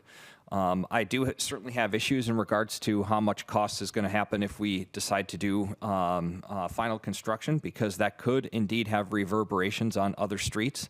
And that's definitely going to be a problem for a lot of other people within the city of Neenah.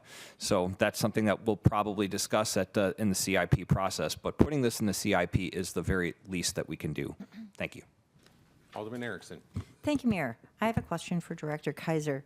What is our alternative if a developer does not follow the plan? What is our enforcement? What can we do to correct that situation? Well, as I mentioned at the last council meeting, what we're doing, we're essentially going to be using escrow set aside for street maintenance. As part of the development agreement, the developer is required to fund an escrow for street maintenance that the city can tap if action is needed on the streets. So that's what we are using in the items I mentioned, as far as whether we do the dust control work ourselves or if we contract that out. Either way, we are funding that through the escrow for the subdivision. Just to follow up to that, does that include staff time and money for that? Or because you have a limited amount of staff and they have been assigned to do other jobs, and now we're filling in on this? Yeah, certainly if we're doing it ourselves, our crew and equipment time will be charged toward that also. Okay, thank you. Any further discussion? If not, we will vote on the, include the petition to the CIP 2028 temporary 2-inch mat with a 50-50 cost share. If you are in favor of this, please indicate on your voting device. If you're not, indicate no. If you wish to abstain, do so.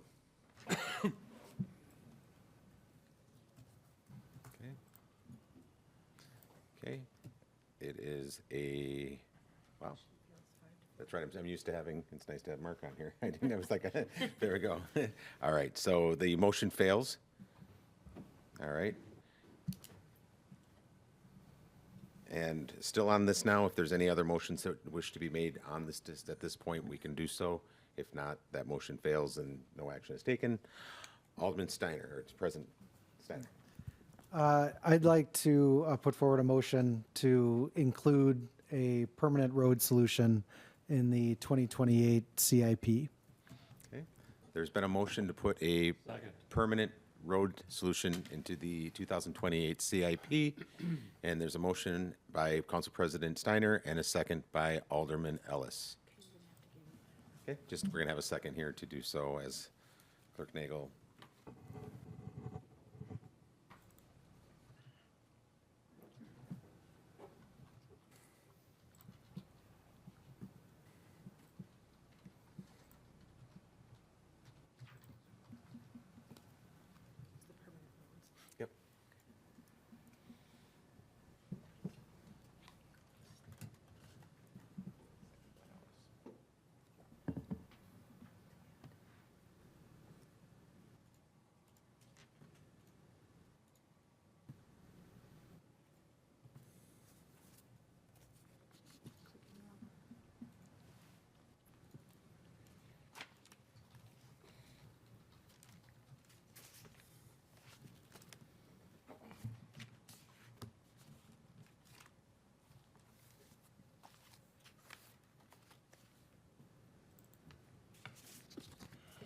And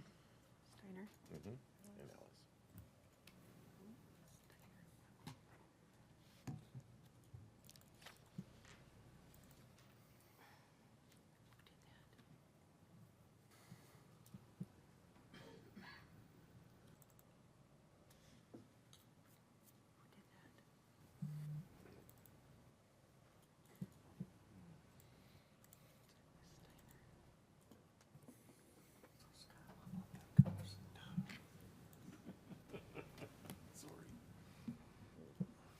All right. So motion is second. Alderman Deverding. Thank you, Mayor. I guess this question is then volleyed over to, to Director Rasmussen or perhaps Director Kaiser. What could we look? Could we look at some? Is this potentially having some financial impacts for other roads in the budgeted CIP for future budgeted CIP? And if so, what kind of impacts would we see there? Well, we're currently working on CIP right now, so I'm just asking for requests. But as we stand right now, 27, I'd have to quickly pull this up to see where 28 was.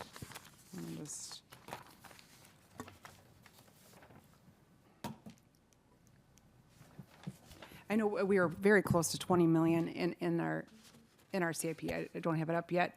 However, I believe we'd have to have other roads go. I believe Jerry Kaiser, it was about a $4 million project to do these roads. Is that correct? That's correct.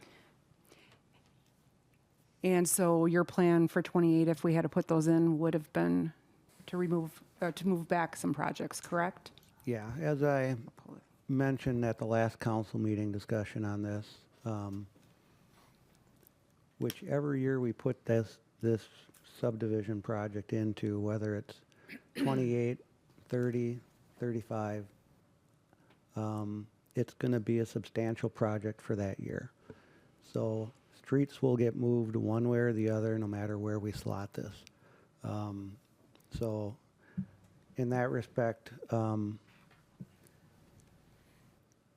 I don't see the impact as significant on the overall budget, since no matter where we put it, we're going to have to make adjustments. And I just pulled up CIP. It currently for 28 said 25.5 million. However, I know we're taking out the parking ramp, so that would bring that down to about 15.5 million. But then that's without having your $4 million of extra streets. Alderman Paul now. Thank you. Yeah, I'm not supportive of this. I think this is what you'd call reactionary government. I mean, let's be honest. Would we have this conversation if candidates time Scott Becker didn't galvanize about 25 people to come to our council? I'm thinking no, we wouldn't be in this position, because that motivated this council, and me, Alderman Weber, and the time Alderman Borkert ourselves walked and seen these challenges. So we've reacted to this, and that's not like we normally do things, like we walk down the hill with CIP, to Director Kaiser's point, how a lot of these things are moving changes. Just for example, the streets that are currently in 2028 that probably won't get done are Higgins Avenue, Loudon Boulevard, Joseph Street, Joseph Court, Wisconsin Avenue, Nicolay Boulevard, Peckham Street, and Peckham Street as well, another stretch of Peckham Street. And that includes everything currently on the docket. So that means those streets, or some of those streets, won't get what they expected or maybe need, because we're reacting. We're acting to a bad process that we don't want to put on, and I'm going back to that, because that's what this is. It's reactionary government. I think that's the worst type of government, and it just does this. Also, it'll be $6 million, because I think Cottage Woodside Green, the former development, is also, Director Kaiser mentioned he'd like to do that, and they've been waiting 12 years on streets. So that's another $2 million. So this would be a $6 million at least, I would think, projects, but that doesn't include the sanitary and all those things that we need to figure out. And we've never done this process like this, where we just at a separate meeting drop and change and add $6 million to the CIP. That's never been done since I've been here, and that's why I would vote against this, and I don't think it's a proper way to do government. Alderman Steiner, or call to President Steiner. Yeah, I guess I'm confused as to how the reaction, it is reactionary, but how is it different from 2027 2-inch mat? I feel like either one is a response, and we're trying to find a solution. And for me, from a 2028 perspective, it's a consistent process. It's the process that we've done. Granted, we might not be stating it like, in June and talking about in the fall, but I think what we want to show is that we are committed for a solution. We are committed to put it into the CIP. And every year that I've been a part of budget, things on the CIP have always moved. There's always things that are reprioritized. There are always things that are changed. This is not unique. This is not different from that perspective. I've always seen things move around. If you look at Shattuck as an example, there were roads that were there that were slated for a certain year, and then for very good reasons, they were moved back, right? Because there was uncertainty in terms of what we were going to do with the property. So from my perspective, I don't see it as any more reactionary than a 2027 2-inch mat. Thank you. And just for a clarification too, this is a unique situation. The assessments are by contracted to the homeowners, so they'll be paying for these assessed roads and paying the city versus us trying to find that revenue somehow to do the roads. So it's a little bit of a difference than it is if we just chose a road that was already there that was coming out. So Alderman Paul now. Thank you, Mayor. I'll answer Council President Steiner's question because it's a fair and good question. The difference is that, for one, the temporary mats are $800,000 decision, and then you have assessments. Two, all those choices and decisions and moving of items that Alderman Steiner referenced, that was done after the workshops and during the workshops, and we'd have a lot more information on the whole picture. This is totally different because we're literally dropping a $4 to $6 million decision into 2028 with no game plan of how or where those streets are going. That has never been done since I've been in council, and I'm going on 9 years on the council. So it is a different process. It's a lot more money, and it's totally outside the CIP meetings, workshops, or anything like that. We've never done that. Alderman Defferding. Thank you, Mayor. I think that, I understand that obviously things get shifted around, and that's something that we can do all the time as people on city council, because that's what budgeting is. It's just figuring out all it is just figuring out where your priorities are. And as a city, and some things get shifted around, and all the streets around the old Shattuck Middle School, that was part of it. So I understand that process, and I get that. I think in this particular case, it's just that it's a lot more money, and so that will indeed, and it's been confirmed that this is going to be affecting a lot of other streets that also are in very much disrepair. And I mentioned this before in our previous meeting too, is that when I was doing my door knocking, especially on Forest Avenue, the first thing that they would bring up is their street looks like landmines went off. There's potholes everywhere. And, it's almost a public safety risk for anyone to drive their car or ride a bike. Some people don't even travel on Forest anymore. And, we're looking at, we're looking at Higgins, we're looking at Loudon Boulevard, we're looking at, Oak Street. All of this is just going to have a massive amount of rippling effects. And I certainly get that this is definitely something that we need to fix. But this could potentially create further problems for the rest of the city. And keep in mind that we've had our CIP published on the website for a long time now, and so a lot of people, our residents, have been looking at this and saying, "Oh, okay, my street is going to get done in 2028. All right." And so they have that in their minds, thinking, okay, within a couple years, the street is going to be, we're going to have a new street.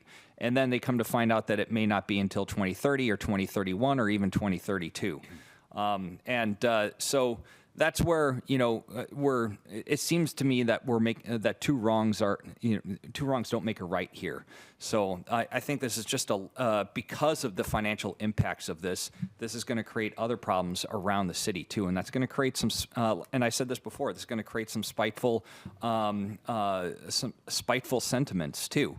And I don't think that's the correct solution to take for the city of Neenah. Thank you. Alderman Erickson. Thank you, Mayor. I have a question for Director Rasmussen. I noticed when we were talking about being assessed, you were trying to speak, so I'm going to concede my time to you. When he was saying he's Mayor is correct. We do assess, but it gets paid back over 8 years, so we do have to borrow it first and pay interest on the borrowings while we're waiting for that. Thank you. Thank you very much. Alderman Ellis. Thank you, Mayor. Listening to this tonight, this could be a rerun from 1980, could be a rerun from 1930.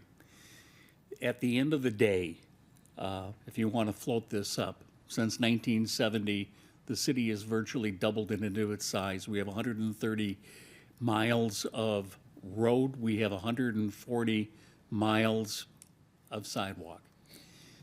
I have watched councils in the past when I sat here, and I'm going to say it as politely as I can, that they have always done what was politically correct and not necessarily what is right for the city. Sometimes we have to raise taxes. It's a fact. And you don't have to like it, and I don't like it, and I'm a homeowner. But too many times I have seen road work get pushed off because, oh my God, we're going to save the taxpayers a nickel. I have seen us not bring on the appropriate staffs in various departments because we're going to save the taxpayers a nickel. The right thing to do, and I know that this council, sitting here for 2 years, has done that, will continue to do that. I know our mayor will. I know that I will, is push forward on what the right thing to do is and not the politically correct thing to do. And if that means, as my colleague to the right said, you got to eat what kind of sandwich was that again, Bill? Did you say earlier? Hard sandwich. A hard sandwich. This could be a hard sandwich, but I will tell you as an alderman of one that the day is coming, and it's not too far off, where we're going to see some increases in taxes to take care of these situations instead of pushing it off to a future council so we can say, we saved the taxpayers a nickel. Thank you, Mayor. Okay. Any further discussion? All right, seeing none, we will vote on and include the permanent roads of the Freedom Meadows subdivision and the 2028 CIP. Indicate your vote on your voting device.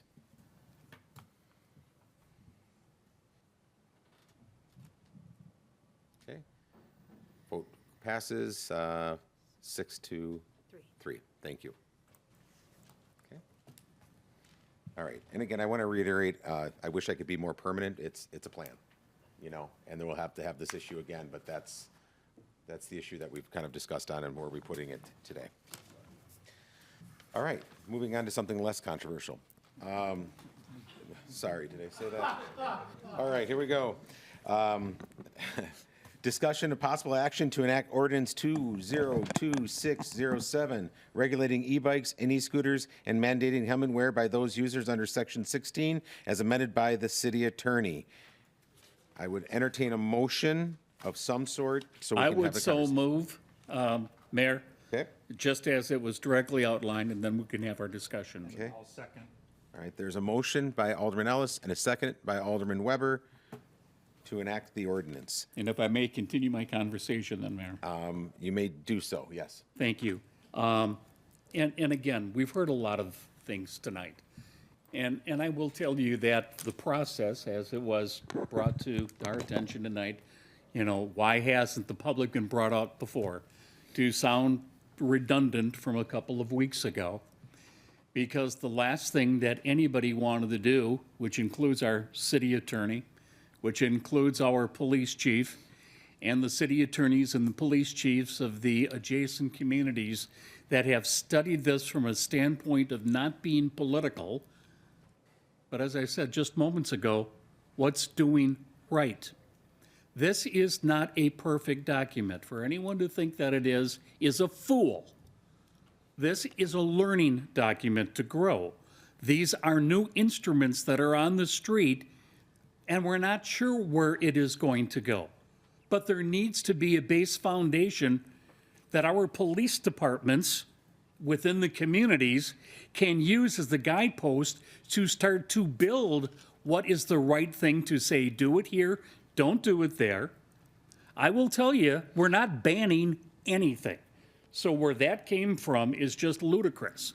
What we are saying at a base template, the right thing to do is to keep them off certain areas at this time. Should they be on Wisconsin Avenue on the sidewalks? Oh God, no. Have I seen them riding in the middle of Wisconsin Avenue at a high clip of speed, zipping in and out of lanes? Yeah, I have. Unfortunately, the folks that are here are good and you pay attention to the rules. God bless you. But we also have to take a look at those who don't and what we can do to protect the other residents. So the last thing that we should be looking at this is at a political situation, because it ain't.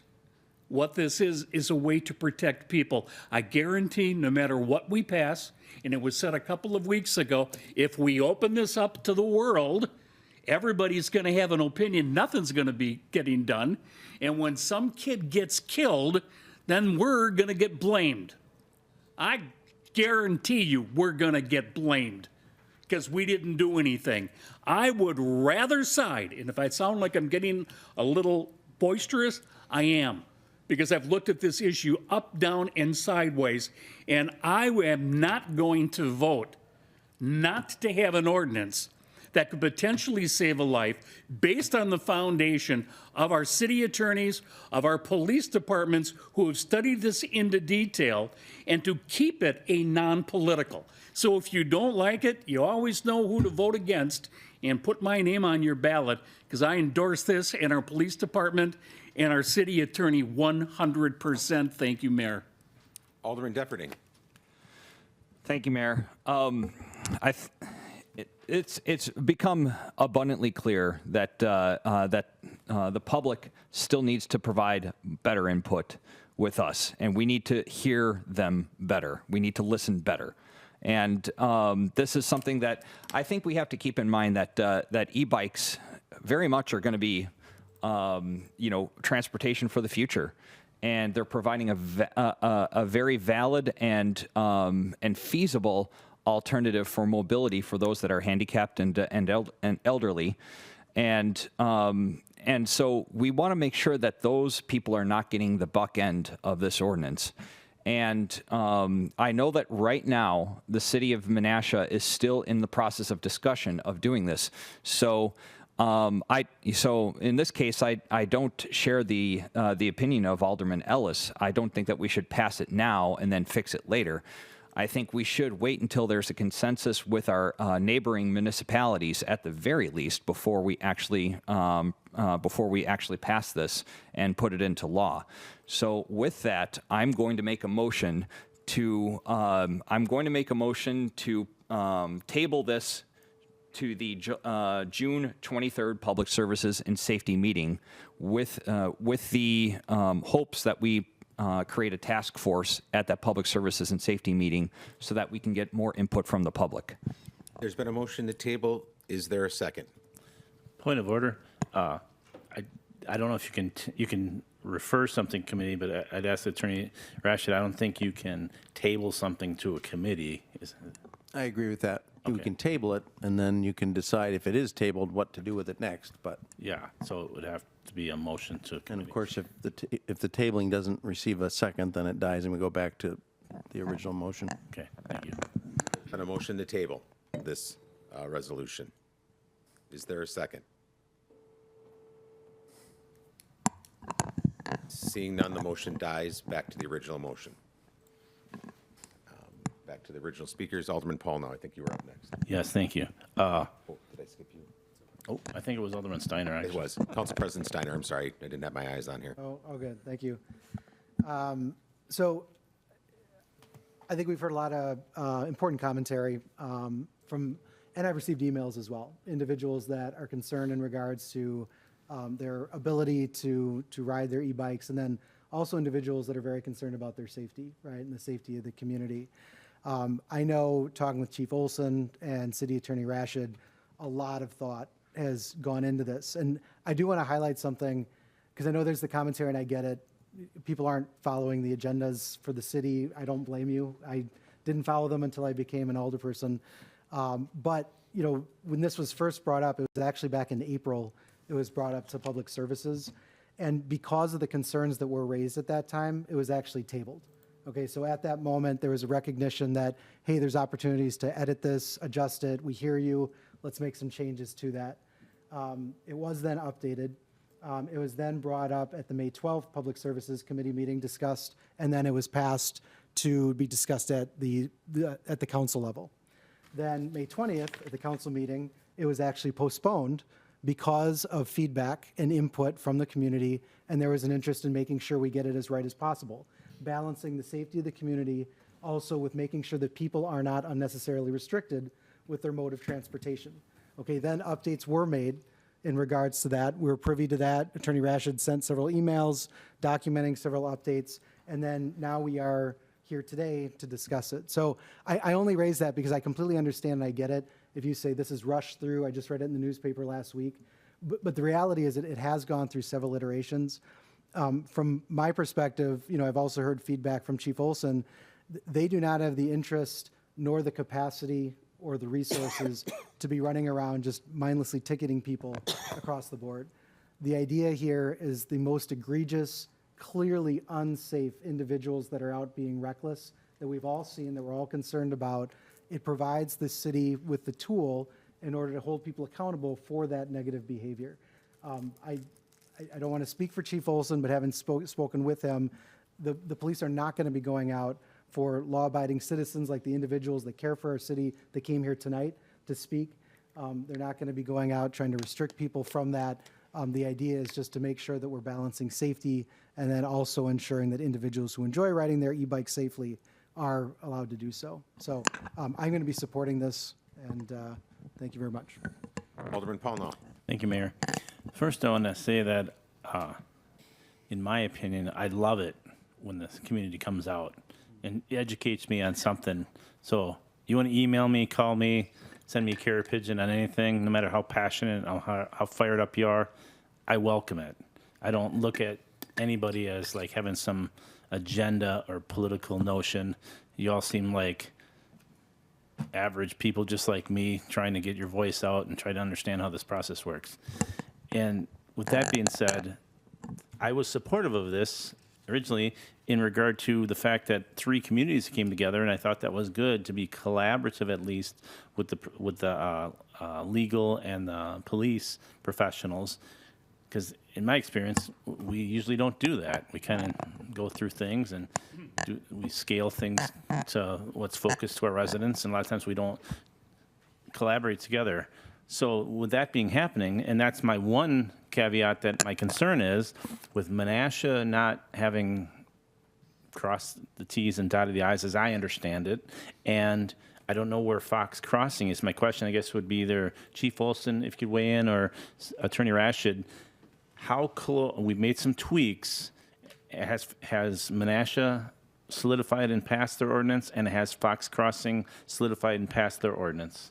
Fox Crossing did a few weeks ago, and I don't think it wasn't very controversial comparatively, I guess. I just spoke with my counterpart, Ms. Struve, over in Menasha. They are going to take it back to committee and talk to some other stakeholders, but my understanding from speaking with her is that the same tweaks that I've made in the last 2 weeks are probably what's going to result in the Menasha ordinance as well.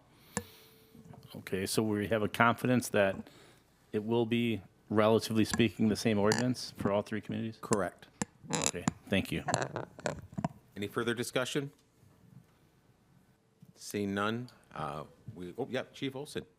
I was not going to have you speak tonight, but if you okay. You gave me the look like, don't call on me, Borchard. All right, so one of the things I keep hearing is that you're not allowed to ride on the sidewalk. So I'm going to ask a rhetorical question to our city attorney, because obviously it's written in our ordinance. Can you ride on the sidewalks? The only way they're restricted is if you're under power. You can't be on the sidewalks when it's under power. And that's a change that I made recently. And then the only other restriction are the 2 blocks in downtown where you have to get off and walk it. Right. So, So if and this you're is not pedaling- a ban. I'm not sure where that came from, but Yeah.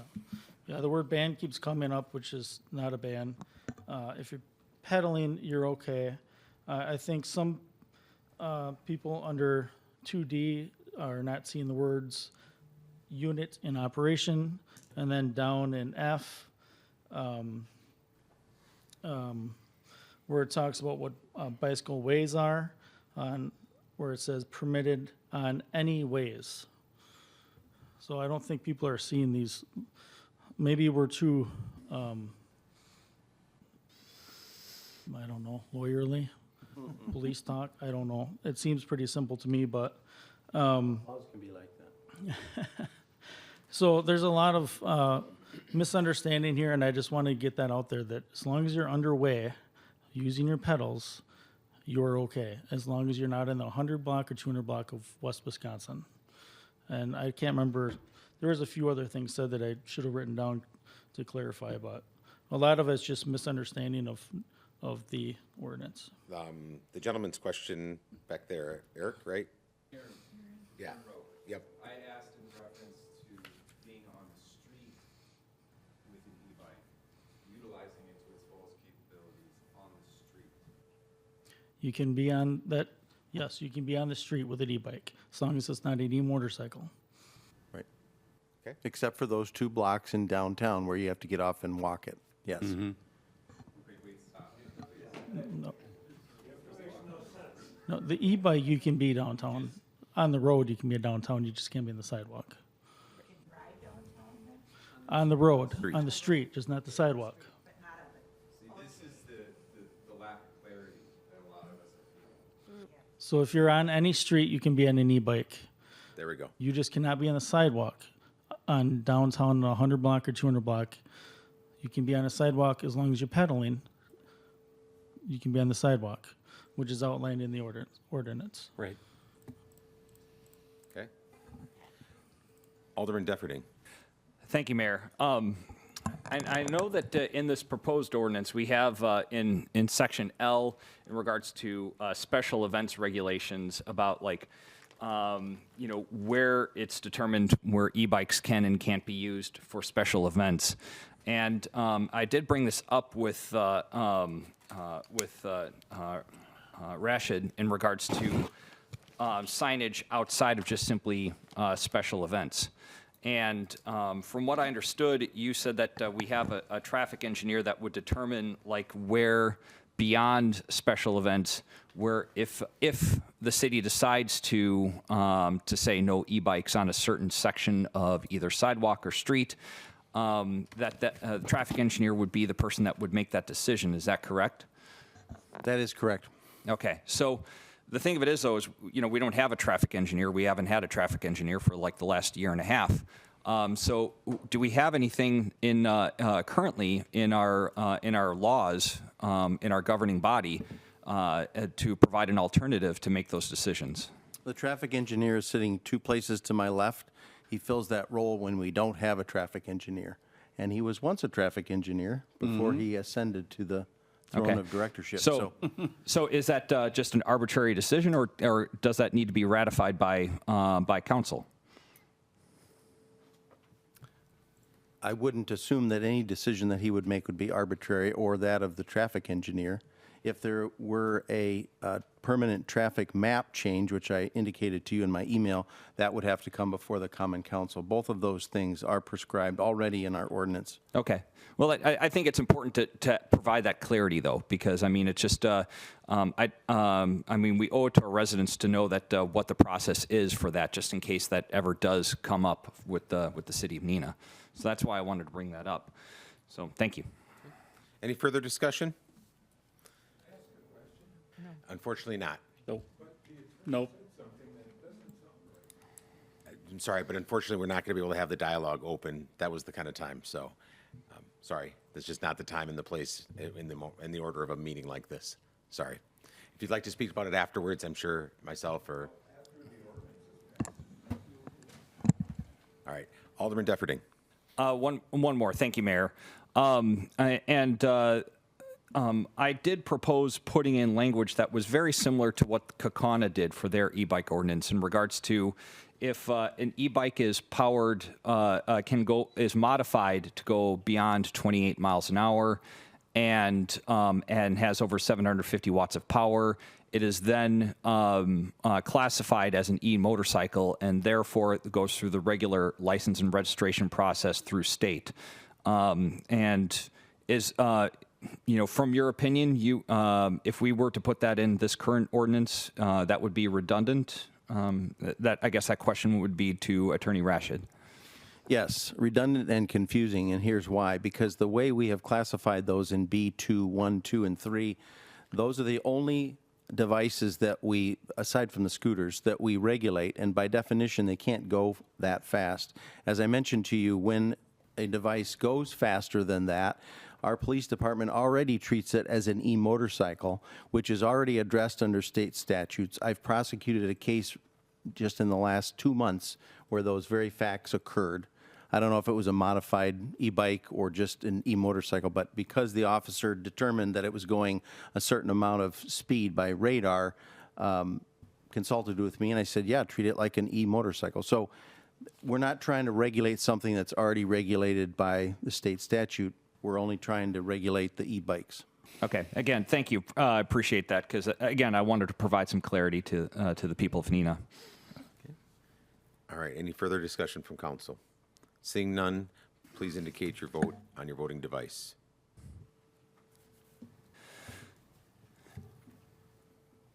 Motion clearly passes. Thank you, everybody. Great discussion. I appreciate everyone sharing their opinions.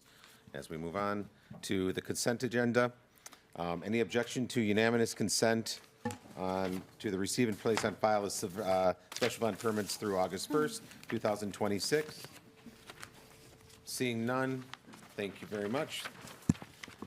On to the reports of standing committees. To the regular Public Service and Safety Committee of May 20th, 2026, Chairman Weber. Thank you, Mayor.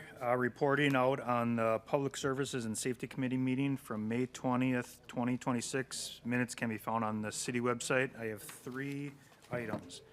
Committee recommends council approve the purchase of the 52-inch Skag Tiger Cat 2 mower from Joe's Power Center in the amount of $11,578.95, and I so move.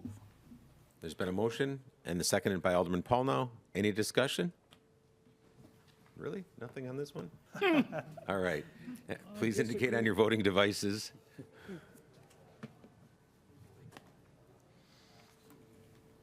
All right, motion clearly passes.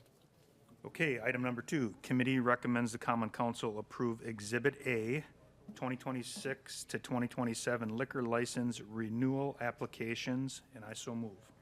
There's been a motion by Alderman Weber, second by Alderman Ellis. Any discussion? Seeing none, please indicate your vote.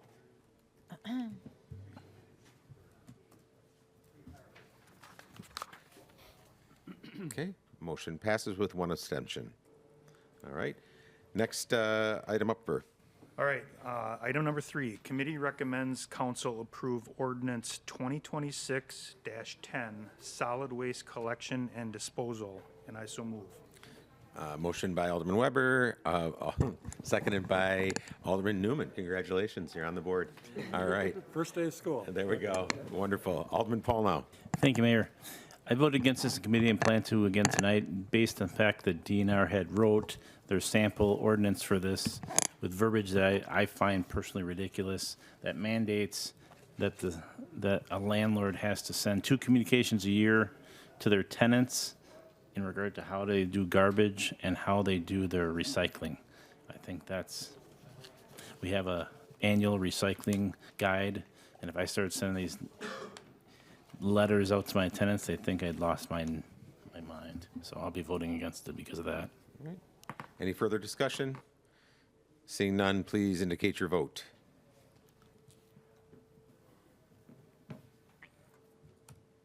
Okay. Motion clearly passes. That ends my report. Thank you for your report. No meeting for the regular finance meeting. Moving on to the special finance personnel committee of June 3rd. Chairman Erickson. Thank you, Mayor. Reporting out from the Special Finance and Personnel Committee meeting of June 3rd, 2026. Item number 1, the consideration of committee recommendation to retitle the communications specialist as a communications and community engagement specialist and to place the position in grade 9 of the city's salary plan. And I so move. Okay, there's been a motion and a second by Alderman Bruno. The motion was by Alderman Erickson. Any discussion on this? I will. Just a heads up, this is the position that was formerly held by Holly. With the help of Director Barber, we reclassified the position. My hope was to, and will be, to beef up our communication to make sure that some of the things, maybe like an ordinance that's going through or something to that effect, is going to be publicized more. We have opportunities that I think we can start to push out more on many multiple platforms and communicate the awesome things that are happening in our community.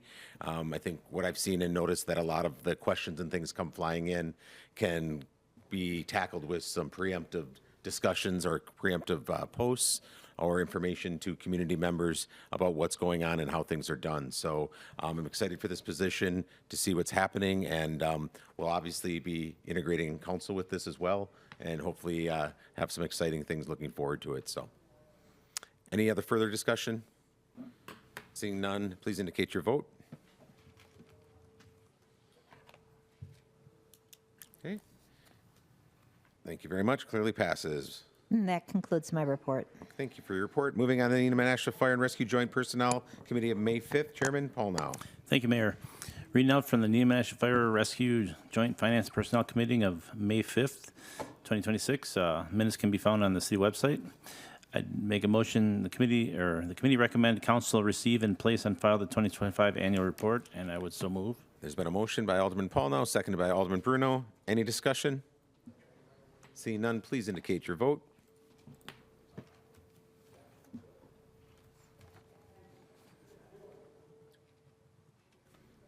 Alderman Linsky, there we go. Not this again, huh? Oh, no. Just made it through a whole meeting. Yeah, this is the old system. Next one. This was the driver. Yep. One more day of this.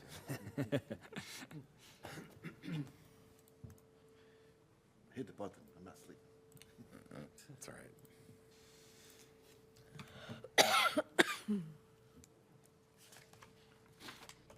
Alderman Linsky voted absent.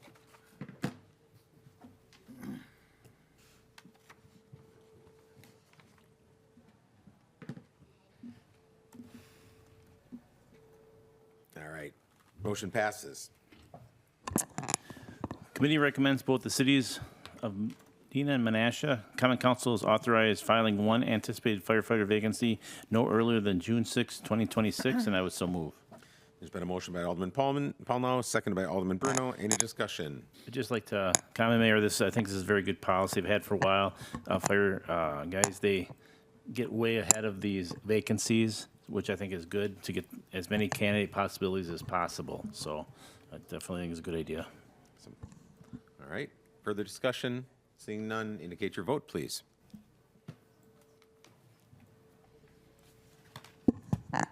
Motion passes. That concludes my report, Mayor. Thank you. Moving on to reports of special committees and liaisons and various special committees. The regular plan commission, there was only informational, so nothing to report. Moving on to the Board of Public Works meeting of May 27th. Vice Chairman Ellis. Thank you, Mayor. The minutes can be found on the city website. The board recommends to the council the approval of the final payment request contract 3-26, re-roof city services building south and north vehicle bays to Custom Foam Corporation in the amount of $55,696.50, and I so move. There's been a motion by Alderman Ellis and a second by Alderman Newman. Any discussion? Hello, Newman. Okay. Seeing, oh, that might get old. All right. Seeing none, please indicate your vote on your device. It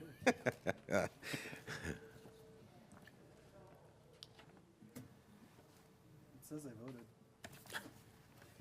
Welcome to my world. All right. No. All right. There we It's go. contagious. I think you just had to tilt it. All right, motion clearly passes. Moving on to Park and Rec's report, Alderman Weber. Thank you, Mayor. The Park and Rec Commission met on May 21st, 2026. The minutes can be found on the city website.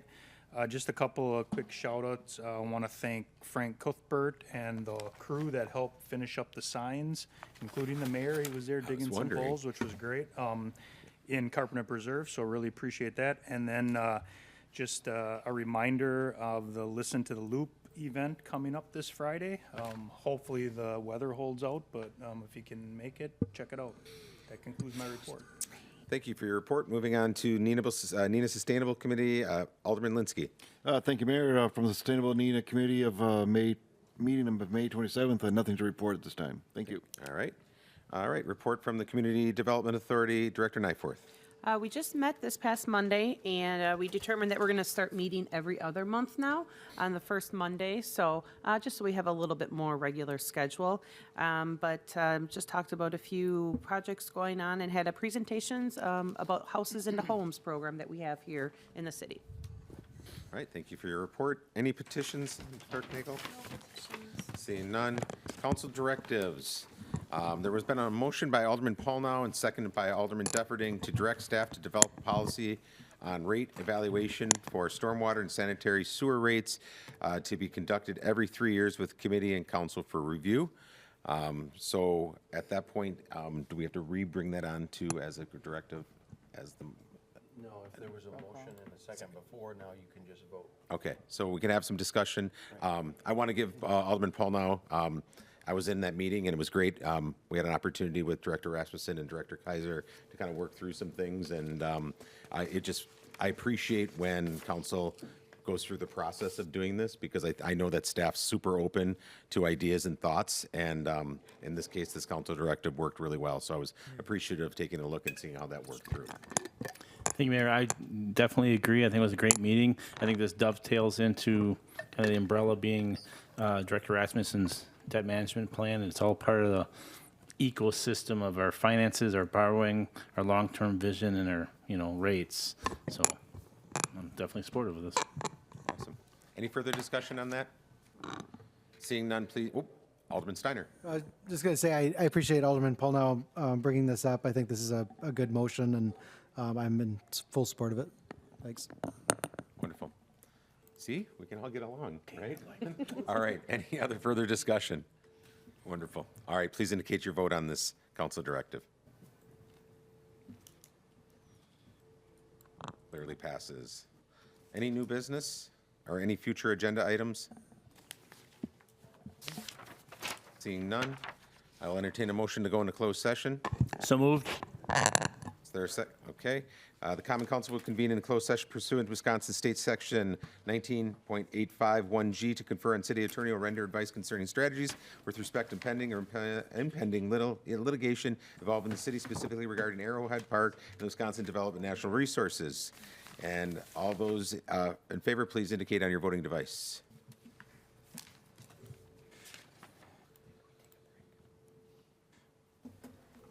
Okay. All right. We're going to take a 4-minute break so everyone can kind of take care of stuff. The City of Neenah is pleased to provide video recordings of City Council meetings. Neenah residents can get information about City Council meetings, City Committee meetings, meeting agendas, and other documents from the City website, www.neenahgov.org. Neenah residents can express their opinions about city issues by contacting the mayor's office, contacting their city alderman, or completing the electronic feedback form on the city website. All public portions of the meetings are recorded in entirety and are not edited.